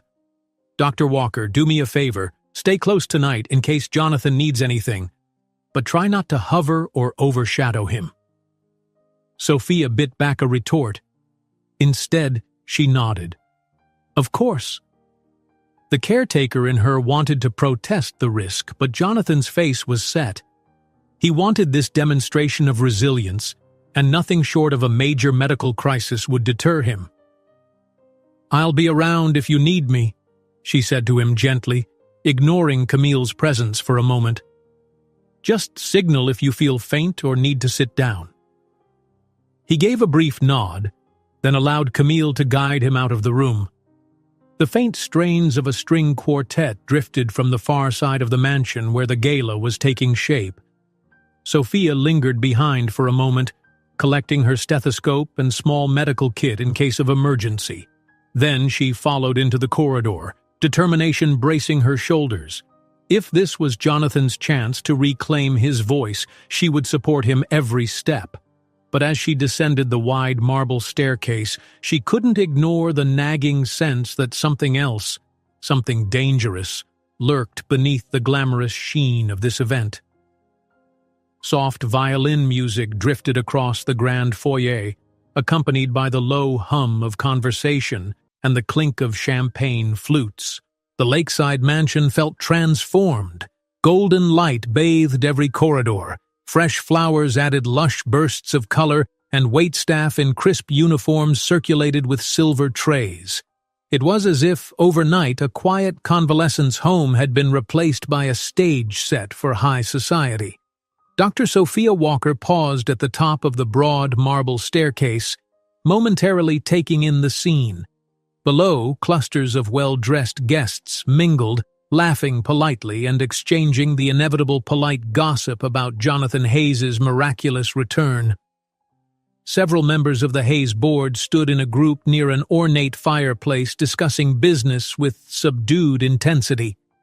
Across the room, Camille Travers, resplendent in her midnight blue gown, guided new arrivals into the main parlor with cool efficiency. Every detail of this event seemed to revolve around one goal, proving that Jonathan was once again the charismatic center of the Hayes empire. Sophia exhaled, reminding herself to remain vigilant. She'd promised to keep close watch over Jonathan, who was still far from fully recovered. Though he hid it well, she sensed his lingering weakness, an unsteadiness in his posture, the occasional tightness around his eyes whenever he grew tired or disoriented. Tonight was a performance, and every performance carried the risk of stage fright or collapse behind the scenes. Descending the stairs carefully, Sophia threaded through the crowd until she spotted Jonathan near the grand piano. He sat in a plush chair to conserve energy. A discreet pillow supported his back. Despite that concession, he wore a tailored suit, hair neatly groomed, and an air of dignified composure that made him seem almost the same old Jonathan Hayes from the days before his coma. Several important-looking executives surrounded him, some from his real estate ventures, others from philanthropic boards. They asked him questions in low, urgent tones. Catching her eye, Jonathan gave a small nod of acknowledgement. Sophia approached, staying on the periphery so as not to interrupt. She heard snippets of conversation, a nervous inquiry about an upcoming land deal, a mention of new city regulations. Jonathan responded with measured confidence, though his voice was subdued. Eventually, one of the executives turned and recognized Sophia as Jonathan's personal physician. He offered a polite greeting before drifting away, leaving her a moment alone with her patient. Jonathan inhaled slowly, leaning closer so he could speak over the noise of the party. "You see how they hover?" he murmured, half amused, half exhausted. "I feel like a rare exhibit." Sophia's lips curved in a wry smile. "You're the man of the hour. They want reassurance you're not about to disappear again." Jonathan sighed, shifting in his chair. "I just want to survive the night without looking like I need a hospital bed." Sophia discreetly placed her hand on his wrist, checking his pulse. "Your heart rate is a bit high. Try to pace yourself. If you're feeling lightheaded or in pain, let me know right away." He gave a tired nod, scanning the crowd. "I'll be fine. Go on. Enjoy the party. I'm sure there's a corner somewhere without so many prying eyes." She was about to reply when a silky voice cut in. "Jonathan, darling, here you are." Camille glided forward, a smile firmly in place. She flashed the same smile at Sophia, though it held less warmth. "The mayor and his wife have arrived. They're eager to see how you're faring. Shall I bring them over?" Jonathan pinched the bridge of his nose as though bracing himself. "Yes, I suppose so. Let's not keep them waiting." Sophia took a step back, acknowledging that Jonathan would now be pulled into another swirl of handshakes and conversation. Camille flicked a glance in Sophia's direction, something like a silent warning not to interfere, before guiding Jonathan's attention elsewhere. Sophia slipped away, searching for a vantage point from which she could monitor him without crowding. The next hour passed in a blur of pleasantries. Every time Sophia looked up, she saw new arrivals greeting Jonathan, patting his arm, or introducing themselves in hopes of a reacquaintance. Standing near the edges of the parlor, she noticed Clark, Jonathan's attorney, quietly speaking with a pair of board members. She recognized them from the day they made an unannounced visit.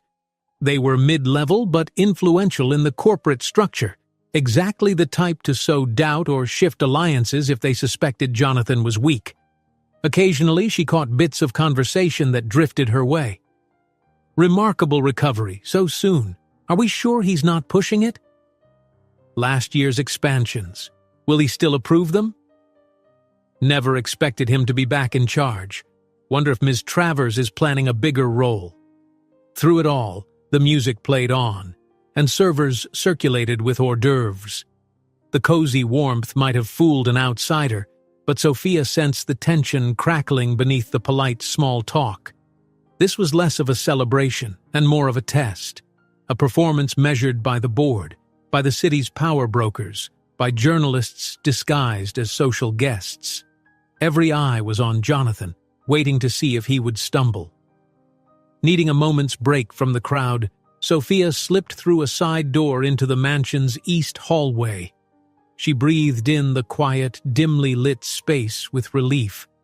Her mind roamed to the orphanage. Sister Agnes had confirmed that the funds were safe, and the city council was formally rescinding the closure notice. That weight was off her shoulders. Now, if only Jonathan could come through this evening unscathed, maybe the worst would pass. "Dr. Walker!" A voice echoed down the corridor. She turned to see Clark approaching, his expression guarded. He inclined his head in greeting. "You must be relieved that Mr. Hayes is able to stand on his own, so to speak."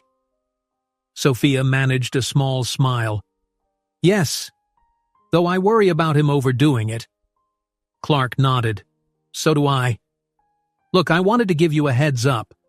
The board is meeting in a few days to discuss Jonathan's official capacity. Camille scheduled it, but rumor has it some members are pushing for a partial transfer of authority, maybe naming a co-chair or an interim executive if they doubt Jonathan's stamina." Sophia's heart clenched. "But that's not necessary. He's showing he can handle responsibilities, just carefully." "I agree. But these men have known a Jonathan Hayes who was unstoppable, juggling deals from morning until midnight. Seeing him in a wheelchair, still recovering, is shaking their confidence." Clark sighed, rubbing his temples. "One or two might suggest that Ms. Travers be granted power to sign off on deals or manage finances until Jonathan is fully healthy." Sophia swallowed. That scenario would be a nightmare for Jonathan, and for any philanthropic endeavor that Camille didn't personally endorse. "Have you told him about this?" Clark lowered his voice. "I tried, but he brushed it off, saying tonight would prove he's capable. He's pinned a lot on this event. If it goes poorly, the board may pounce." Sophia pressed her back against the wall, realizing again just how high the stakes were. "Then we need to ensure it doesn't go poorly." Before she could say more, the strains of music intensified, a sign that the performance portion of the evening might be starting. Clark excused himself politely, heading back to the main hall. Sophia followed, worry tightening like a band around her chest. Sure enough, in the grand parlor, the string quartet had moved aside, leaving a small makeshift stage area. A hush of anticipation fell over the guests. Jonathan was seated off to one side with Camille standing at the center of attention. She tapped a spoon against a glass to gather quiet. "Ladies and gentlemen," Camille said, voice carrying smoothly over the hush, "I want to welcome you all to the Lakeside Mansion. We gather tonight in celebration of Jonathan Hayes's remarkable recovery, but also in celebration of the future we'll shape together. The future of the Hayes Empire and its unwavering commitment to the city and beyond." There was a gentle ripple of applause. Jonathan, sitting with his cane at one side, mustered a gracious smile. Camille extended a hand, beckoning him to join her. The hush deepened, every eye on Jonathan as he rose carefully from the chair, leaning a moment on the cane for balance. A brief flash of pain crossed his face, but he masked it with a determined tilt of his chin. He made it to the front, ignoring the subtle swirl of anxiety that must have accompanied each step. Standing side by side with Camille, he looked composed in his tailored suit, though Sophia could see the slight tremor in his left hand. "Thank you all for coming," Jonathan began, voice deeper than usual, resonating in the hush. "I owe many of you a great deal of gratitude. While I was away, you kept the business moving, watched over the philanthropic projects, and ensured that the Hayes name remained honorable. Tonight I want to reaffirm my commitment to that legacy." Small applause broke out, but it died quickly, leaving an expectant silence. Jonathan continued, each breath carefully measured. "I won't pretend my recovery is complete. It's not. I have work to do, both physically and in bridging the gap between what was and what is. But I want all of you to know that I'm ready to resume active leadership. My mind is clear, my priorities unchanged." A bigger round of applause erupted. Sophia watched from the edge of the crowd, heart in her throat. She willed him to keep the speech short, no sense pushing himself beyond reason. Sure enough, Jonathan seemed prepared to hand the floor back to Camille, but one of the board members, a sharp-eyed man named Peterson, spoke up loudly from the front row.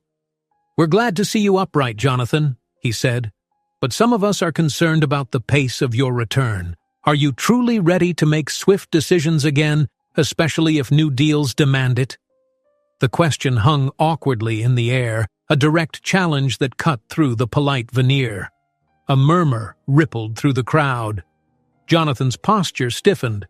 "I appreciate your concern, Peterson," he replied, "but I've always believed clarity of mind matters more than physical stamina. My coma might have paused me physically, but it never stole my understanding of this company." A few heads nodded in agreement. Still, Peterson persisted. "Yet we've seen unusual expenditures, one philanthropic donation in particular. We all support good causes, but it felt abrupt with no discussion or usual due diligence. Why the rush?" Sophia's chest went cold. She felt the eyes of several guests flick her way. She prayed Jonathan wouldn't be forced into naming the orphanage right now. He gave a faint cough, tension in his jaw. "Some decisions come from the heart, Peterson. I won't apologize for that. I remain confident it was the right thing to do." Peterson opened his mouth to continue, but Camille stepped forward, placing a light hand on Jonathan's arm. "Let's not turn a celebration into a board meeting," she said with a practiced, soothing laugh. "We'll have ample time to discuss internal matters at the formal session next week. For tonight, let's toast to Jonathan's health and the bright future ahead." Her intervention diffused the moment, drawing applause from guests who were relieved to see tension sidestepped. Jonathan exhaled, grateful, though Sophia noticed the new sheen of sweat on his brow. He offered a final thank you, then allowed Camille to guide him off the small stage, back toward his seat. Sophia slipped through the crowd, intercepting him before the next wave of well-wishers. "You did great," she whispered, her voice reassuring. "But maybe take a break now. Your pulse is racing." He gave a shaky nod, leaning heavily on the cane. "Yes, let's find somewhere quieter." Camille, overhearing, nodded in agreement. "I'll handle the guests." "Jonathan, please go catch your breath." She smiled, though her eyes flickered with some hidden thought. Then she turned away to greet a local dignitary who had just walked up.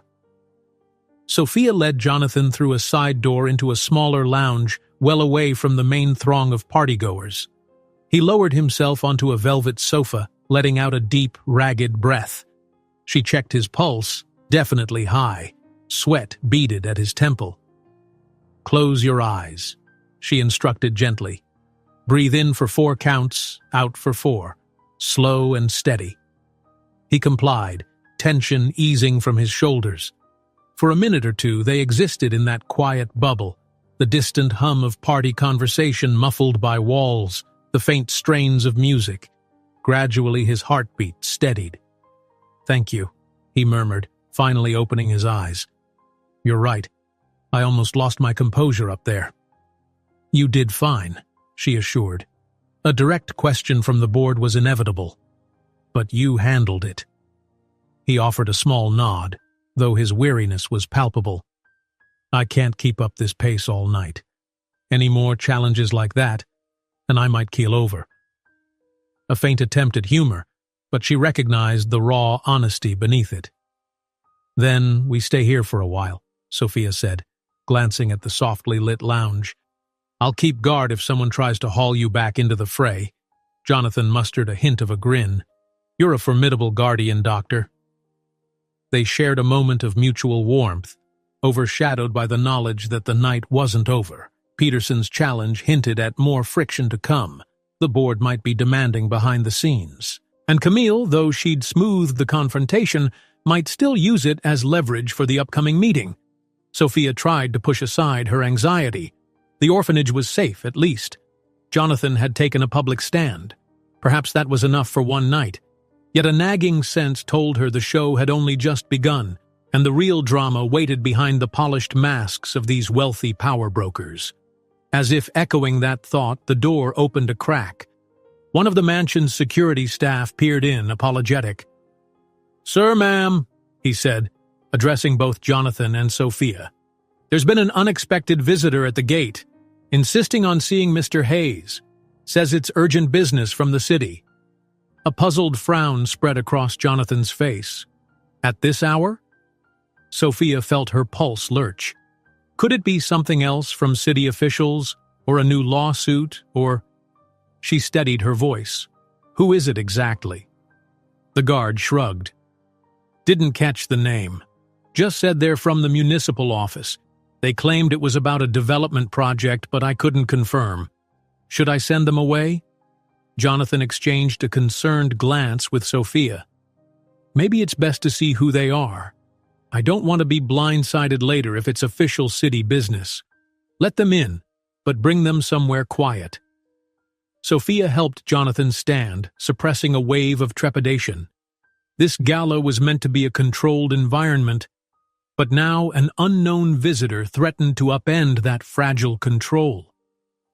The hush of the lounge suddenly felt claustrophobic. "All right," she said, voice calm. "Let's go see what they want." They followed the guard out, leaving behind the relative haven of the lounge. The sound of violin music and polite laughter swelled again as they neared the main hallway. Sophia walked close to Jonathan, ready to catch him if his strength faltered. In the pit of her stomach, she sensed a new storm brewing, and after everything that had happened tonight, she feared it might be the kind of storm that shattered all illusions of a smooth recovery for Jonathan Hayes. Jonathan leaned heavily on his cane as he followed the security guard through the main hallway. The polished marble floor reflected the glow of chandeliers overhead, and the hum of party conversation grew faint behind them. Sophia walked at his side, ready to intervene if he showed any sign of distress. Nervous energy crackled in the air, and she sensed that this uninvited visitor could be yet another test of Jonathan's fragile stamina. They reached a smaller foyer near the mansion's side entrance. This area was less ornate, designed more for staff and deliveries than for lavish receptions. One guard stood inside, watching the glass doors that opened to the courtyard. Outside, A figure paced in the dimly lit driveway, holding a slim document case and occasionally glancing up at the building with tense impatience. The guard turned to Jonathan. He refused to give many details, but insisted it was urgent municipal business. "Should I bring him in?" Jonathan exchanged a quick look with Sophia. His expression hardened with determination, but she noticed a flicker of strain in his eyes. Still, he gave a curt nod. "Yes. Let's see what's so urgent." The guard opened the door. A rush of cool evening air flowed inside, carrying the faint scent of freshly trimmed hedges. The visitor stepped forward, a middle-aged man in a rumpled suit, hair slightly disheveled, as if he'd driven a long way without pause. He clutched a leather briefcase under one arm. He inclined his head politely. "Mr. Hayes, my name is Walter Riley. I'm from the city's Department of Planning and Urban Development. I apologize for coming at an inconvenient time, but I've tried to reach you for days with no response." Jonathan frowned, leaning more on the cane for balance. "A direct city official crashing my event. That must be some urgent matter, Mr. Riley." The man's gaze flicked to Sophia, then back to Jonathan. "Indeed, sir. It concerns certain real estate expansions your company filed for months ago. There's a major development site being re-evaluated by the city council. If we don't finalize negotiations soon, the permit could be revoked. I was told by your office staff that Ms. Travers was handling it, but I've gotten no clarity. And the deadline is, well, imminent." Sophia felt Jonathan's posture tense. Another looming crisis. She gently touched his elbow, offering silent support. He acknowledged her with a small nod and turned his focus to Riley. "Which site are we talking about?" "The Westbridge project," Riley said, opening his briefcase to pull out some official-looking papers. "It's a multi-use redevelopment plan close to an area that's been designated as historical property. Neighbors raised complaints over potential demolition. The city council has been reluctant to push it forward without your official sign-off, but your health issues complicated communication. Now we're days from losing the entire plan if we don't meet certain conditions." Jonathan's face grew serious. Sophia recognized the name Westbridge from the hush of earlier conversations, some ambitious real estate project rumored to yield massive profits if navigated correctly. But it had been on hold since his coma. "I see," Jonathan said, scanning the top page Riley offered. "I remember preliminary discussions. We were concerned about preserving older structures. There was talk of partial heritage status?" Riley gave a tight nod. "Precisely. The local heritage committee intervened. The city wants a clear statement from you. Either commit to preserving those historically significant buildings or withdraw the plan. Without that, they'll revoke the permit on grounds of inactivity and community objections." Jonathan exhaled, massaging his temple. "I can't make such a major call on the spot. My staff and I haven't reviewed the updated proposals or the new demands from the Heritage Committee. Why come here tonight?" Riley's brows knitted in frustration. "Because time is nearly up. The next council meeting is in 2 days. If you don't sign an agreement to proceed with modifications or indicate that you're pulling out, they'll kill the project. I tried to schedule a proper meeting, but your office said you were indisposed. And Ms. Travers, well, she told me it was Jonathan's decision alone. I took a gamble coming here, hoping to catch you before it was too late." Sophia cast a quick look at Jonathan, noting how the conversation weighed on him. His knuckles whitened on the cane. She cleared her throat, stepping in diplomatically. "Mr. Riley, you must see Mr. Hayes is recovering from significant medical issues. He can't be ambushed like this." "I understand," Riley said, though tension underlined his words. "Believe me, doctor, I'd prefer a formal office appointment, but these bureaucratic wheels are turning fast. If you want the Westbridge project to stay alive, we need an immediate pledge of compliance with heritage regulations or a plan to reduce the scope. Something in writing." Jonathan's eyes narrowed. "How complicated are we talking?" Riley rifled through his stack of papers. "We'd need a reduced demolition area, plus partial renovation of historically rated structures. That means capping the total number of new units. Your original plan was for a large-scale redevelopment, but community protests soared. The city is leaning towards a compromise. Keep half the historical buildings intact and integrate them into the new design. It's not impossible, but it's less profitable. Sophia saw the flicker of an internal debate in Jonathan's gaze.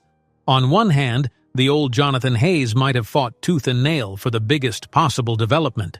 On the other hand, the philanthropic side of him, especially after witnessing how quickly public backlash could strike, might see value in preserving heritage. Still, making such a decision in a matter of minutes in the middle of a social gala seemed reckless. "I need time," Jonathan said finally. "I'm in no shape to parse the financial or architectural details right now." He paused. "But I also realize ignoring it kills the entire project. One moment, let me think."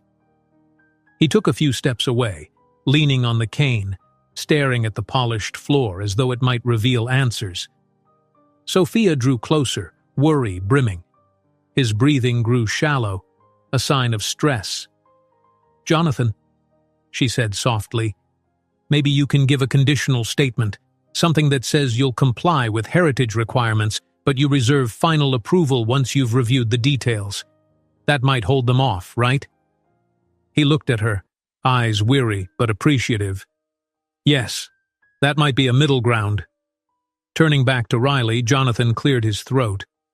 "All right, I'll sign a letter of intent stating the Hayes Company will adapt the Westbridge plan to meet heritage guidelines. We'll preserve the necessary buildings. However, final architectural plans must be reviewed by me once I can fully assess them. That's my compromise." Riley exhaled visibly in relief. That should be enough for the council to postpone revocation, but they'll want that letter by tomorrow morning. Sophia felt a surge of protective concern. Jonathan had already faced intense scrutiny about new philanthropic expenditures. Now he was about to commit to a large, complicated shift in a major property deal. Wouldn't the board see this as another impulsive move, especially if it reduced potential profits? She worried that the same members who confronted him at the gala might push for more control. But Jonathan stood firm, determined. "I'll do it. Let me speak to my attorney, Clark. Wait in the study down the hall, Riley. We'll get something typed up promptly." Riley nodded, relief mingling with lingering tension. "Thank you, Mr. Hayes. And again, apologies for intruding on your event." The guard escorted Riley away, presumably leading him to a quieter room. Jonathan gave a soft groan, pressing a hand to his forehead. Sophia gripped his arm lightly. "You need a moment to rest, or—" "Yes, but first I must find Clark. We can't let this wait." His voice was resolute, though strain-etched lines around his eyes. "Come on." She didn't argue, guiding him with gentle pressure on his elbow. Together they retraced their steps, heading back toward the more public areas, searching for Clark among the swirling guests. They found him in a corner, deep in conversation with Peterson, the board member who had openly challenged Jonathan earlier in the night. Clark noticed Jonathan's arrival and broke away from Peterson, expression shifting to concern. "Mr. Hayes, everything all right? You look pale." Jonathan let out a terse breath. "We have an urgent city official waiting in the study. I need you to draft a quick letter stating our intent to meet heritage demands on the Westbridge project. If we don't produce it now, we lose the permit." Peterson, overhearing, stepped closer. "Westbridge? The city's threatening to revoke it? That was our biggest prospective development." He narrowed his eyes. "Who's this city official? Why wasn't Camille informed?" Sophia bristled at the tone, but Jonathan answered calmly, "I only just learned of it, Peterson. This man Riley came tonight. The short version is, we have to comply with heritage guidelines or watch them kill the plan. There's no time to wrangle the entire board." Peterson's jaw tightened. "And you plan to sign off on these demands without consulting us? That could slash projected profits by half. Our shareholders—" Jonathan's temper sparked. "I will not see the entire project lost because we hesitated. I'd rather negotiate reduced profits than zero. If you want to hamper me with red tape, do it at the next board meeting, but I'm making this decision now." Peterson glanced between Jonathan and Sophia, perhaps seeing the steely glint in Jonathan's eyes. Finally, he huffed. "Fine, but don't say I didn't warn you about the blowback." Clark, ever the diplomat, stepped in. "Let's keep our cool. Mr. Hayes has the final word tonight. Peterson, you can voice your concerns at the formal session. For now, I'll get the drafting started." He gestured for Jonathan. "Let's go, sir. My laptop is in the library." Sophia spoke up. "I'll come too, in case Jonathan needs a moment to breathe or rest." Peterson made a small scoffing sound under his breath, but Clark nodded. Jonathan simply gave a grateful nod to Sophia, and the three of them moved away from the main gathering. They entered the library, a stately room lined with leather-bound volumes and lit by a single crystal chandelier.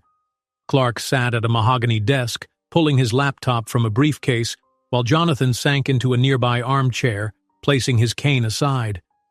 Sophia hovered close, noticing the slight tremor in Jonathan's hands as he tried to steady himself. This night was wearing him down, and they still had tasks to finish. Within minutes, Clark typed up the necessary language: the Hayes Company's formal pledge to comply with designated heritage preservation, thereby forestalling immediate revocation of the Westbridge permit. He read it aloud, glancing at Jonathan for approval. "That covers the main points," Jonathan said, voice tight. "Print it so I can sign." Clark obeyed, hooking the laptop to a small printer on the library's side table. As the machine whirred, Sophia spotted movement in her peripheral vision, someone peering in from the library's open double doors. Her pulse jumped, expecting Camille, but instead it was the silhouette of another board member, eyes gleaming with curiosity. She realized word might be spreading that Jonathan was taking major action right here and now. Sure enough, footsteps approached. Camille stepped into the library, face a picture of carefully composed concern. "Jonathan, you vanished. One of the guests said they saw you with a city official?" Jonathan's features tightened. "Yes, it's about Westbridge. I need to sign a letter to keep the project alive. We can discuss the ramifications tomorrow." Camille's gaze flicked to Clark, then to Sophia, landing finally on the document as it emerged from the printer. "In the middle of a gala? You're taking on new stress after you've already spent hours socializing. Is this wise?" Her tone hovered between genuine worry and subtle accusation, aimed possibly at Sophia. Sophia interjected calmly. The city official insisted it was now or never. Jonathan can't ignore it if he wants to preserve the project's future. Camille pressed her lips together, perhaps frustrated at being left out of the loop. Still, she stepped aside as Clark handed the printed letter to Jonathan. Jonathan took a pen from Clark's outstretched hand. A hush fell, tension coiling in the air. With a decisive stroke, Jonathan signed his name. "Done," he murmured. A swirl of conflicting emotions crossed Camille's face. She forced a bright, hostess-like smile. "Then I suppose we'll adapt our strategy accordingly. Let's get you back to the gathering, darling. No point letting this overshadow what remains of your welcome reception." Jonathan managed a weary nod, but looked to Sophia. She recognized the silent plea.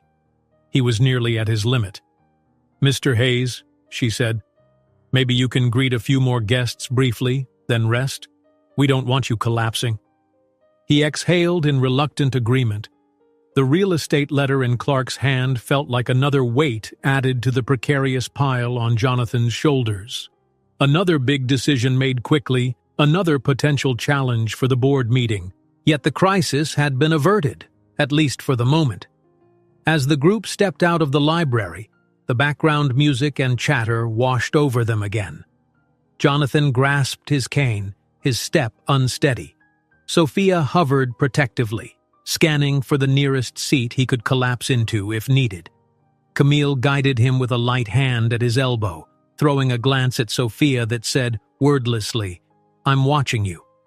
Together, they headed back into the swirling crowd. The event was still in full swing, the night not yet done.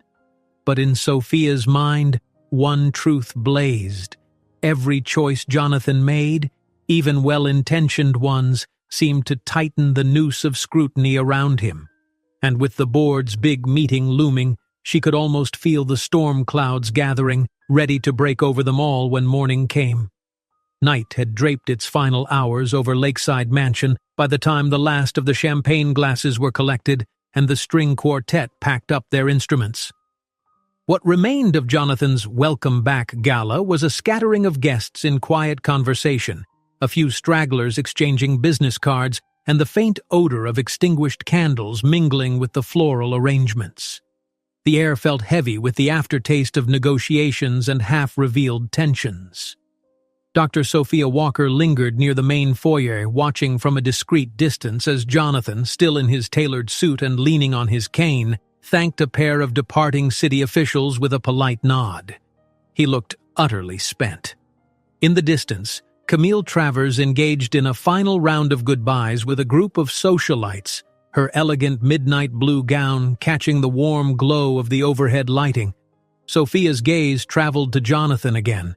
The lines of fatigue etched around his eyes were deeper now than at any point that evening. She recalled the moments of strain, the hint of trembling in his hand as he signed the new real estate agreement. While he'd survived the night without a visible collapse, the cost to his body and mind was evident. A tall figure approached from behind. Clark, the attorney. He too looked worn but offered a faint smile of acknowledgement. "Quite a night, eh, Doctor?" he murmured. "Yes," Sophia replied softly. "He's done all he can to reassure everyone that he's back. I just hope he doesn't pay too steep a price tomorrow." Clark nodded. "The board is already whispering about the Westbridge Compromise. Some see it as a wise move, others think it's an unnecessary surrender of profit. Either way, the meeting next week will be lively." Sophia pressed her lips together. "And Ms. Travers?" The attorney glanced across the foyer where Camille had just finished saying goodbye to another cluster of guests. Her face was controlled, eyes scanning the room as if searching for potential threats or problems. "She's playing her part," Clark said diplomatically, "acting supportive in public. But I suspect she has her own strategies for the board meeting. She's extremely protective of Jonathan, and, by extension, of controlling how his wealth is used." Sophia swallowed. The memory of Camille's midnight summons and the forced letter of competency made her heart pinch with lingering resentment. Yet as she watched Camille cross the marble floor toward Jonathan, she had to admit the woman also knew how to put on a polished facade, exuding confidence that could sway uncertain supporters. Finally, the last guest departed. A hush settled over the mansion, broken only by the staff's subdued murmurs as they began cleaning up. In the parlor, Jonathan sagged into an armchair, letting his cane fall against the side table with a thump. Sophia hurried forward, kneeling by him. "Let's get you to your suite," she urged, concern threading her voice. He attempted a tired smile. "I'll manage," he murmured, though his shoulders slumped in a way that revealed how drained he truly was. Camille hovered a few steps away, then moved closer, placing a careful hand on his arm. "Well done tonight," she said softly, though a tautness hovered beneath her praise. "You convinced many skeptics you're not out of the game." "Maybe," Jonathan muttered. He lifted a hand to his forehead as though to ward off a headache. "But I'm not sure how many more evenings like this I can sustain before the board meeting." Camille glanced sideways at Sophia, then turned her attention back to Jonathan. "All the more reason you should rest thoroughly. Tomorrow we'll keep your schedule light. I'll handle any pressing calls." Sophia swallowed her own retort, that Jonathan needed real recuperation, not just a light schedule. But she sensed any direct conflict with Camille might add stress right now. Instead, she placed a hand gently on Jonathan's shoulder. "Let's stand slowly," she said, tone professional and calm. Between Camille and Sophia, Jonathan rose. He clutched the cane, face grimacing at a jolt of pain in his leg. The three of them headed for the corridor leading to his suite. Along the way, staff members bowed respectfully, offering thanks or good nights. The hush of the hallway, once alive with footsteps and laughter, felt almost eerie now. At the suite's entrance, Camille paused. "Jonathan, I'll check on the final tasks from the staff, then see you in the morning." There was a faint tremor of unspoken emotion in her voice, perhaps a swirl of relief and worry. She darted a glance at Sophia, adding, "Dr. Walker, please ensure he's stable. If there's any emergency in the night, notify me immediately." Sophia nodded, watching as Camille departed in a whisper of satin fabric. Then she turned to Jonathan, who exhaled a slow breath, his expression tinged with gratitude. "Thank you for sticking by me all night," he murmured. "I couldn't have done it without knowing you were there if anything went wrong." A moment of quiet intimacy settled between them. In the lamplight of the suite's entry, Sophia glimpsed the humanity behind the billionaire persona. A man who'd been through a literal and figurative battle, still soldiering on despite the burdens on his shoulders. She gently placed her palm against his wrist to guide him inside. "Come on, let's get you comfortable." Inside, soft lamp glow cast warm shadows on the furniture. Sophia helped Jonathan ease onto the bed, then removed his suit jacket so he could breathe more easily. He sank against the pillows, face drawn with exhaustion. She retrieved a blood pressure cuff from the bedside stand, now a familiar routine, slipping it around his arm. While the cuff inflated, she kept her voice low. "How's the pain level? Any chest tightness? Dizziness?" He half closed his eyes. "Just sore muscles and a throbbing headache. No major dizziness." The cuff deflated. She checked the reading. His blood pressure was elevated, but not alarmingly so, likely a consequence of the night's stress. "I can give you a mild pain reliever and something to help you sleep," she suggested. "You need real rest." He nodded, reluctant but willing. As she prepared the medication, he spoke in a weary undertone. "You think I did enough to ward off the board's doubts?" "You did more than enough," Sophia said gently. "But they'll always find new angles if they want to challenge you. Just try not to dwell on it tonight." A tight smile curved his lips. Easier said than done. He exhaled. "And Westbridge, that was an impulsive call, but I couldn't let them kill it. Not after all the preliminary investments. Now Peterson and his cohort might ramp up the pressure." He let out a humorless laugh. "Ah, the joys of corporate politics." Sophia offered him a glass of water and 2 small pills. "Take these. It'll ease the headache and help you sleep. Tomorrow we'll focus on your therapy again, hopefully minus the gala theatrics." He swallowed the medication, then slumped back against the pillows, eyelids fluttering with fatigue. "You know, I never realized how lonely this world could be until I woke up from that coma. All these people claiming to support me, but half of them are only here for their slice of the empire." The unguarded note in his voice tugged at Sophia's heart. She rested a hand briefly on his. "You're not alone, Jonathan," she said softly. "I'm here, Sister Agnes, and the orphanage kids are rooting for you, and even some of your staff genuinely care. You can find real allies if you look carefully." His fingers squeezed hers faintly before letting go. "Thank you," he whispered. "You've done more than I could have asked for." She watched as his eyelashes drooped heavily, the medication likely taking effect. Within moments, his breathing steadied, drifting into an exhausted slumber. Gently, she adjusted the blankets, turned off all but one soft lamp, and stepped out of the suite, quietly closing the door behind her. In the hallway, she found one of the private nurses waiting in case Jonathan stirred in the night.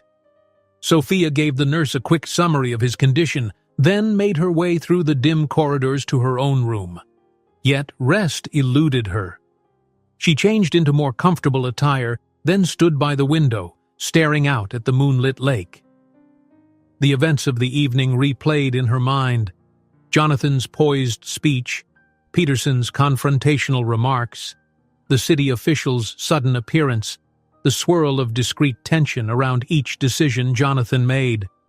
And overshadowing it all, the board meeting that loomed, where those who doubted him might attempt to curtail his power or place it under Camille's guardianship. A knock on her door startled her. She crossed the room and opened it a crack, surprised to see Clark standing there, laptop bag slung over his shoulder. He inclined his head in apology. "I'm sorry, Doctor. I know it's late. May I speak with you for a moment?" Curiosity edged out her fatigue. "Of course," she said, letting him inside. She offered him a seat on the small armchair near the dresser, and she perched on the bed, a respectful distance away. Clark ran a hand through his hair, removing his glasses to rub tired eyes. "I just finished storing the signed real estate letter. I was about to leave when I realized something. I never had the chance to ask you about Jonathan's full medical prognosis. I know you can't disclose every detail, but if the board tries to claim he's unfit at the upcoming meeting, I'd like to be prepared with a statement from his primary doctor." Sophia nodded, processing. "Yes, well, from a medical standpoint, he is recovering steadily. He's not fully restored. He needs ongoing therapy, rest, and minimal stress. But mentally, he's lucid and capable of making rational decisions. The hospital declared him fit to manage his affairs, or he wouldn't have been discharged." Clark allowed a small smile. "That's exactly what we need to emphasize. Could you provide a concise written note? Something official stating that, despite fatigue and the need for continued therapy, Jonathan Hayes retains cognitive clarity and decision-making capacity." Her stomach twisted slightly. Another letter. She flashed on the memory of being coerced by Camille to write something similar about the orphanage donation. But Clark's request felt more legitimate. He was Jonathan's attorney, aiming to protect him from board vultures. "All right," she agreed. "I can draft something in the morning, referencing his discharge records and current therapy status.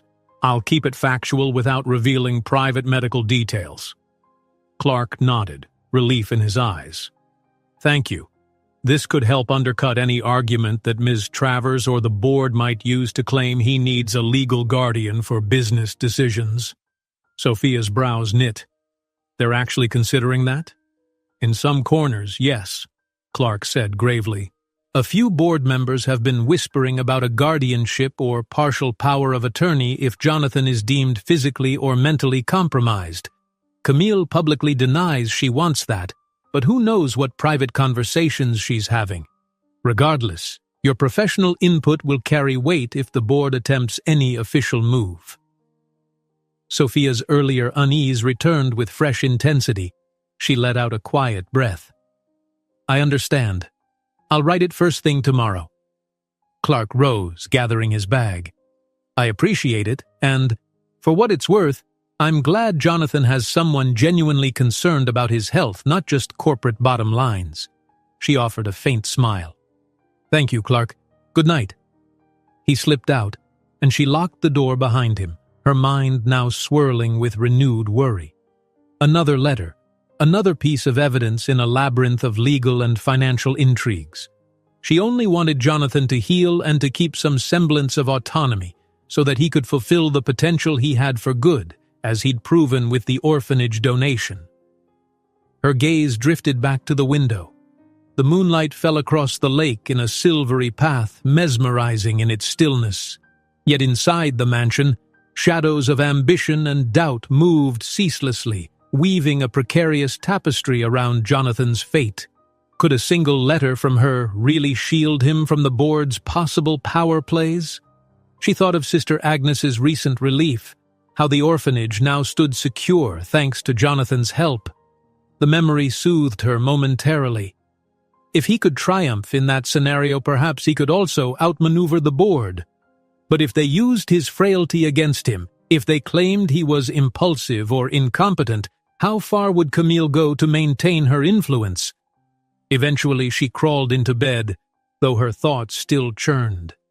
The echoes of the evening's music, the hushed deals, and the looming board session pressed in on her. Once again, she drifted into an uneasy doze, haunted by mental images of courtrooms, signed letters, and Jonathan caught in a tug-of-war between the person he wanted to be and the empire that seemed to define him.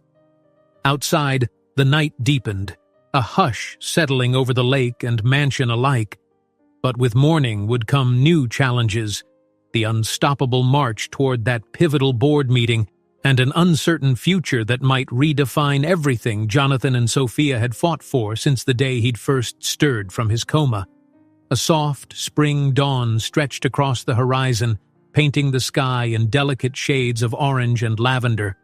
Morning light crept into the lakeside mansion's corridors, illuminating walls that had seen so much maneuvering and tension in recent days. In her guest room, Dr. Sophia Walker stirred from a fitful sleep. For a moment, she couldn't recall where she was, only the faint recollection of signing letters, whispering words of encouragement to Jonathan Hayes, and confronting Camille Travers in moonlit corners. Then, memory came flooding back. Today was the day of the pivotal board meeting, one that would determine whether Jonathan would retain full control of his empire or if the powers lurking behind the scenes might impose new constraints. She rose, heart beating faster at the thought. She had a letter to finalize, one that could impact the entire proceeding. Less than an hour later, she was at her writing desk, penning a concise statement affirming Jonathan's cognitive fitness and medical stability for decision-making. She cited the hospital's formal discharge summary, his excellent recovery thus far, and her own professional observations of his mental clarity. Beneath it, she signed her name as Dr. Sophia Walker, attending physician. It felt strangely surreal. This single sheet might be all that stood between Jonathan and a forced guardianship. As she proofread, a knock on the door broke her concentration. "Yes?" she called. A muffled voice came from the other side. "It's me, Clark." She opened the door, greeting the attorney with a faint smile. He, too, appeared burdened by anticipation, hair slightly disheveled as though he'd been running through the house. "Morning, doctor. The meeting's been moved up an hour. Some board members insisted on an earlier start. How's Jonathan?" Sophia stepped aside, letting Clark in. "I haven't checked him yet this morning, but last night's events left him exhausted. I hope he slept enough." She waved the letter in her hand. "This is the statement you requested. I only need a moment to print a clean version from the study, and I'll sign it." Clark glanced at it, relief evident. "Excellent. We'll share copies with the board so they can't claim they never saw it. Camille also asked me if she could see any new documentation regarding Jonathan's health.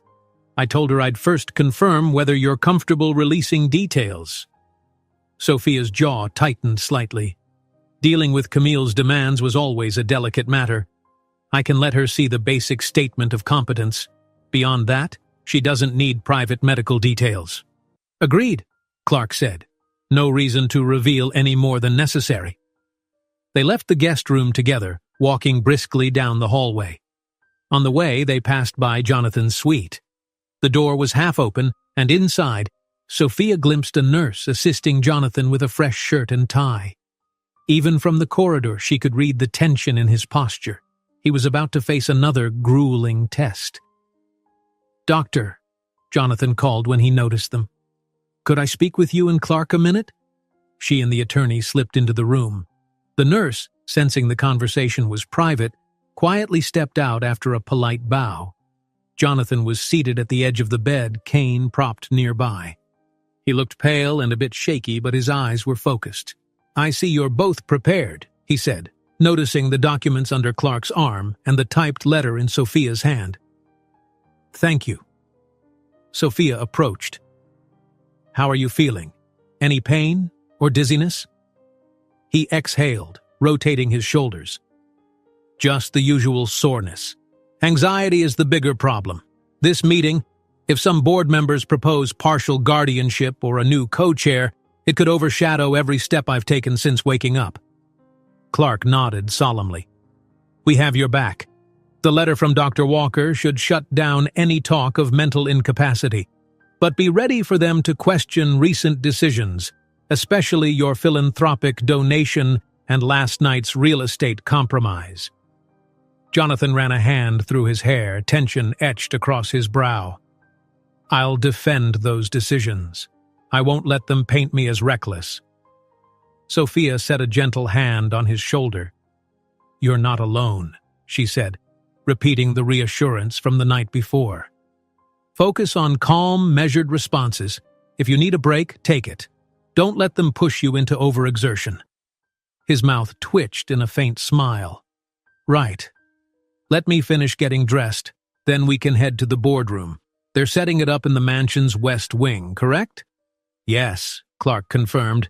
Camille insisted on hosting the meeting here so you wouldn't have to travel. The board agreed.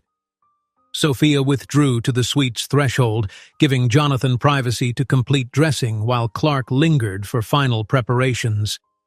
She felt nerves flutter in her stomach, almost as if she were the one about to be scrutinized. She'd never witnessed a high-stakes corporate session like this, where personal health, empire-level finance, and a swirl of private politics collided. But she resolved to do her part.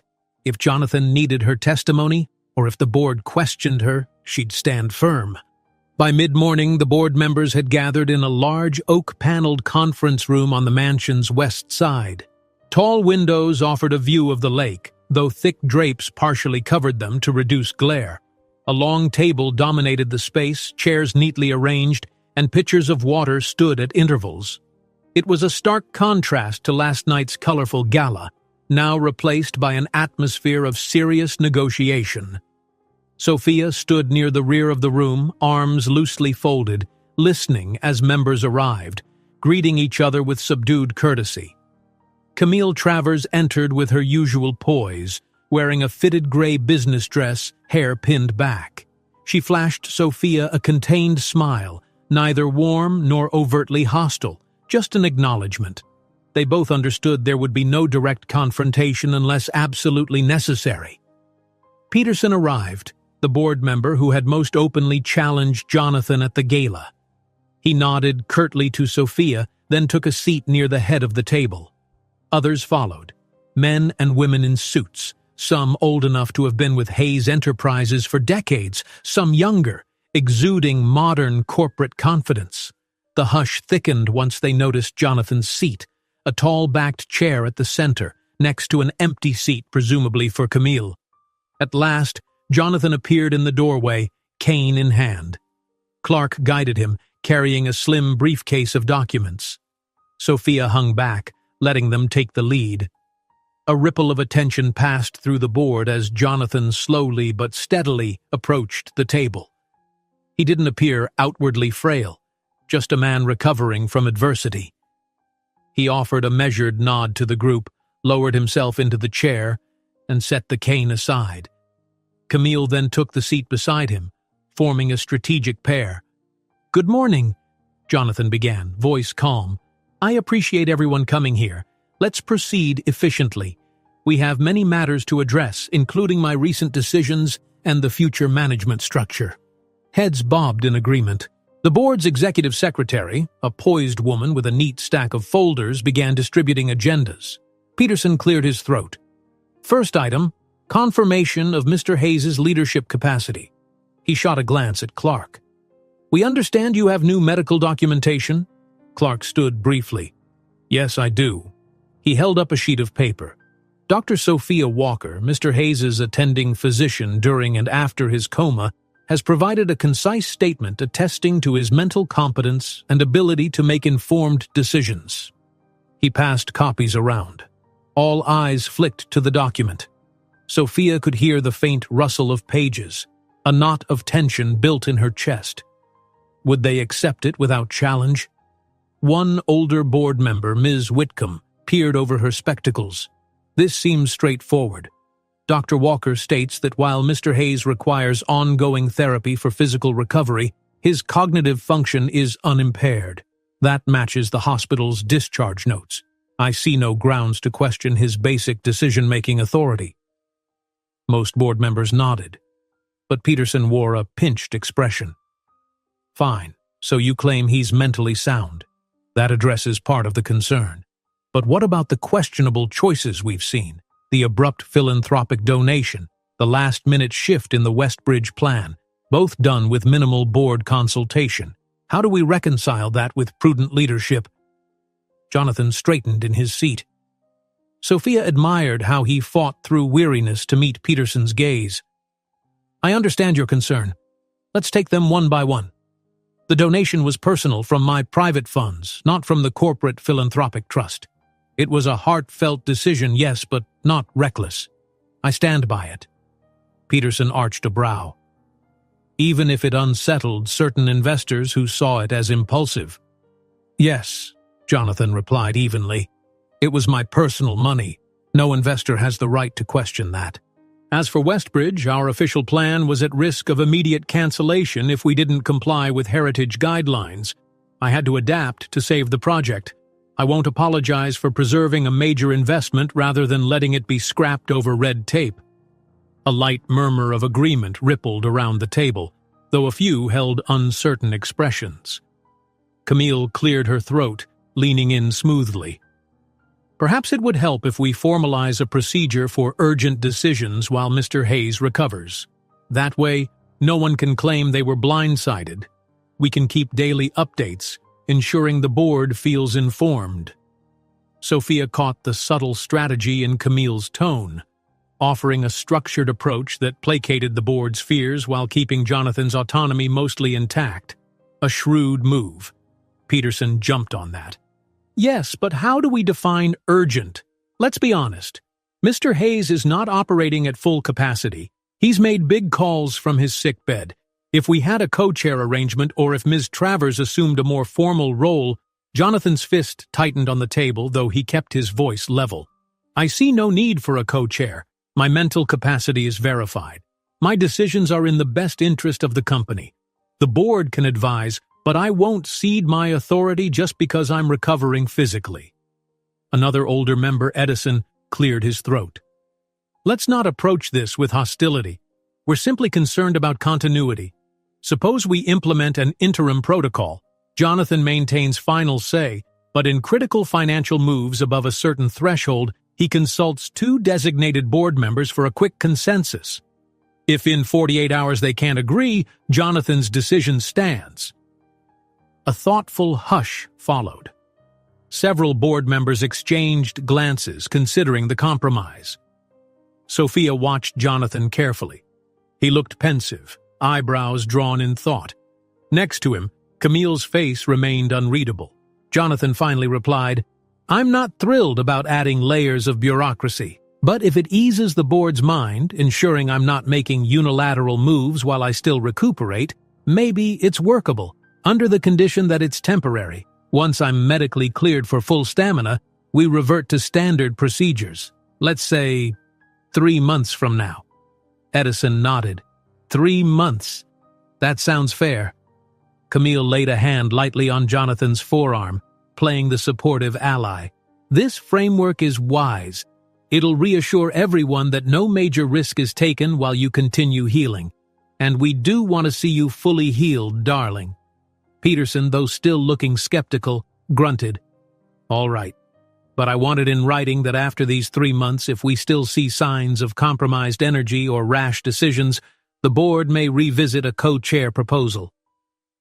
A flicker of irritation crossed Jonathan's face, but Clark gently tapped his own pen on the table as if to say, let them have that caveat. It's better than guardianship. Jonathan inhaled slowly, then nodded. Fine. Put that clause in. If we're at an impasse in 3 months, we can reevaluate. I'm confident we won't need to. Peterson grudgingly agreed. Whitcomb typed notes on a tablet, finalizing the draft of this new interim protocol. A wave of relief washed over Sophia. No one was forcing Jonathan to relinquish power or naming Camille as co-chair. Instead, they'd arrived at a compromise that recognized his continued leadership, with a short-term measure to keep skeptics at bay. From her vantage point, it seemed far kinder than the draconian guardianship she'd feared.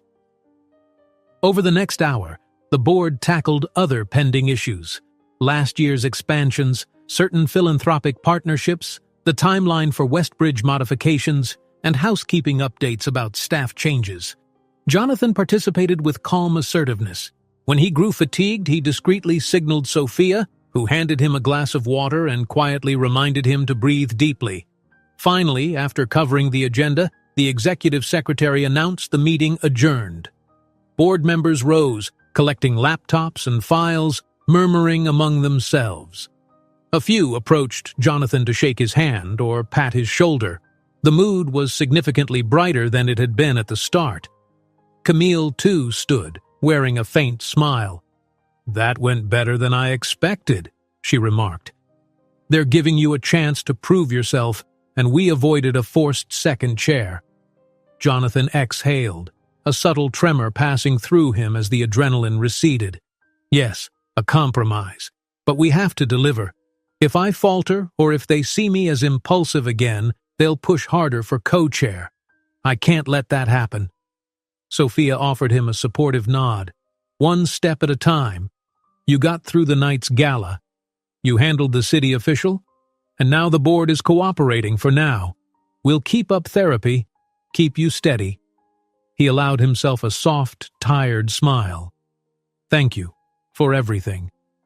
Peterson passed by on his way out, pausing to offer a curt nod. "Mr. Hayes, I'll be watching the Westbridge developments closely, but I respect the effort you're putting in. Good day." After Peterson left, Jonathan let out a relieved chuckle.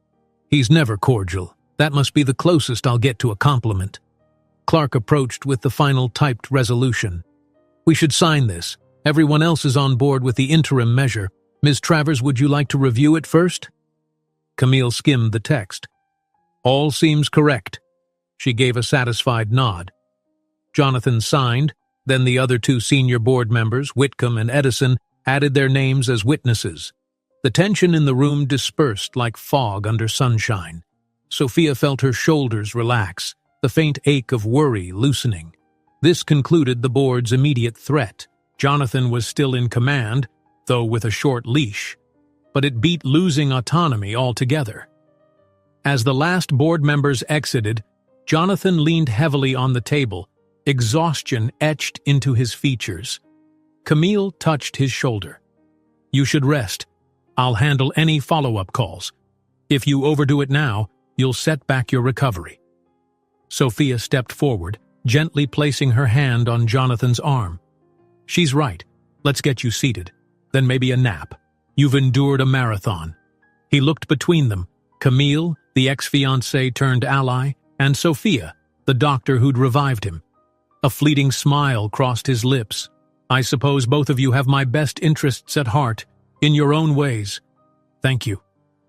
Camille gave a small, gracious nod, stepping aside as Sophia guided Jonathan out of the conference room. They moved slowly through the corridor, the hush of the mansion returning. Staff resumed daily duties, no longer scurrying for a high-stakes meeting. When they reached Jonathan's suite, he sank into the armchair with a weary sigh. His cane rested against the wall. Sophia crouched beside him, checking his pulse again. It was high, but not dangerously so. She realized how deeply she'd come to care about his well-being, far beyond mere professional duty. "You've gained some breathing room," she said gently. "Now you can concentrate on therapy, on steady improvements, so by the time that 3-month review hits, you'll be fully unstoppable." A faint grin tugged at his lips. "It's a good plan. I won't waste this opportunity." She nodded, heart lighter. "I'll do my part, making sure you stay healthy and strong, and no more chaotic surprises, I hope." Jonathan chuckled softly. Famous last words, but yes, let's aim for that. He closed his eyes, sinking deeper into the chair. Outside, morning's light had brightened into full day, the mansion's windows revealing a lake shimmering under gentle sunbeams. The estate felt renewed somehow, the atmosphere less burdened than the night before. Sophia rose, intending to let him rest. As she reached the door, he spoke again, voice quiet. "Sophia, about the orphanage. I know we secured the funds, but let's not stop there. I want to give it a real future, a stable partnership. Once I'm stronger, we'll talk about it, okay?" Her chest swelled with gratitude. "I'd like that," she whispered, "and Sister Agnes will be thrilled." He offered a small wave, eyes already drifting shut in much-needed rest. Sophia slipped out, easing the door closed. A sense of possibility stirred in her heart, even amid the memory of the long battles they'd just fought.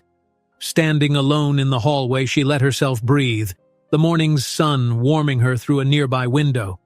She thought back to the moment she'd first changed Jonathan's bandage in that silent hospital suite, confessing the orphanage's plight in desperation.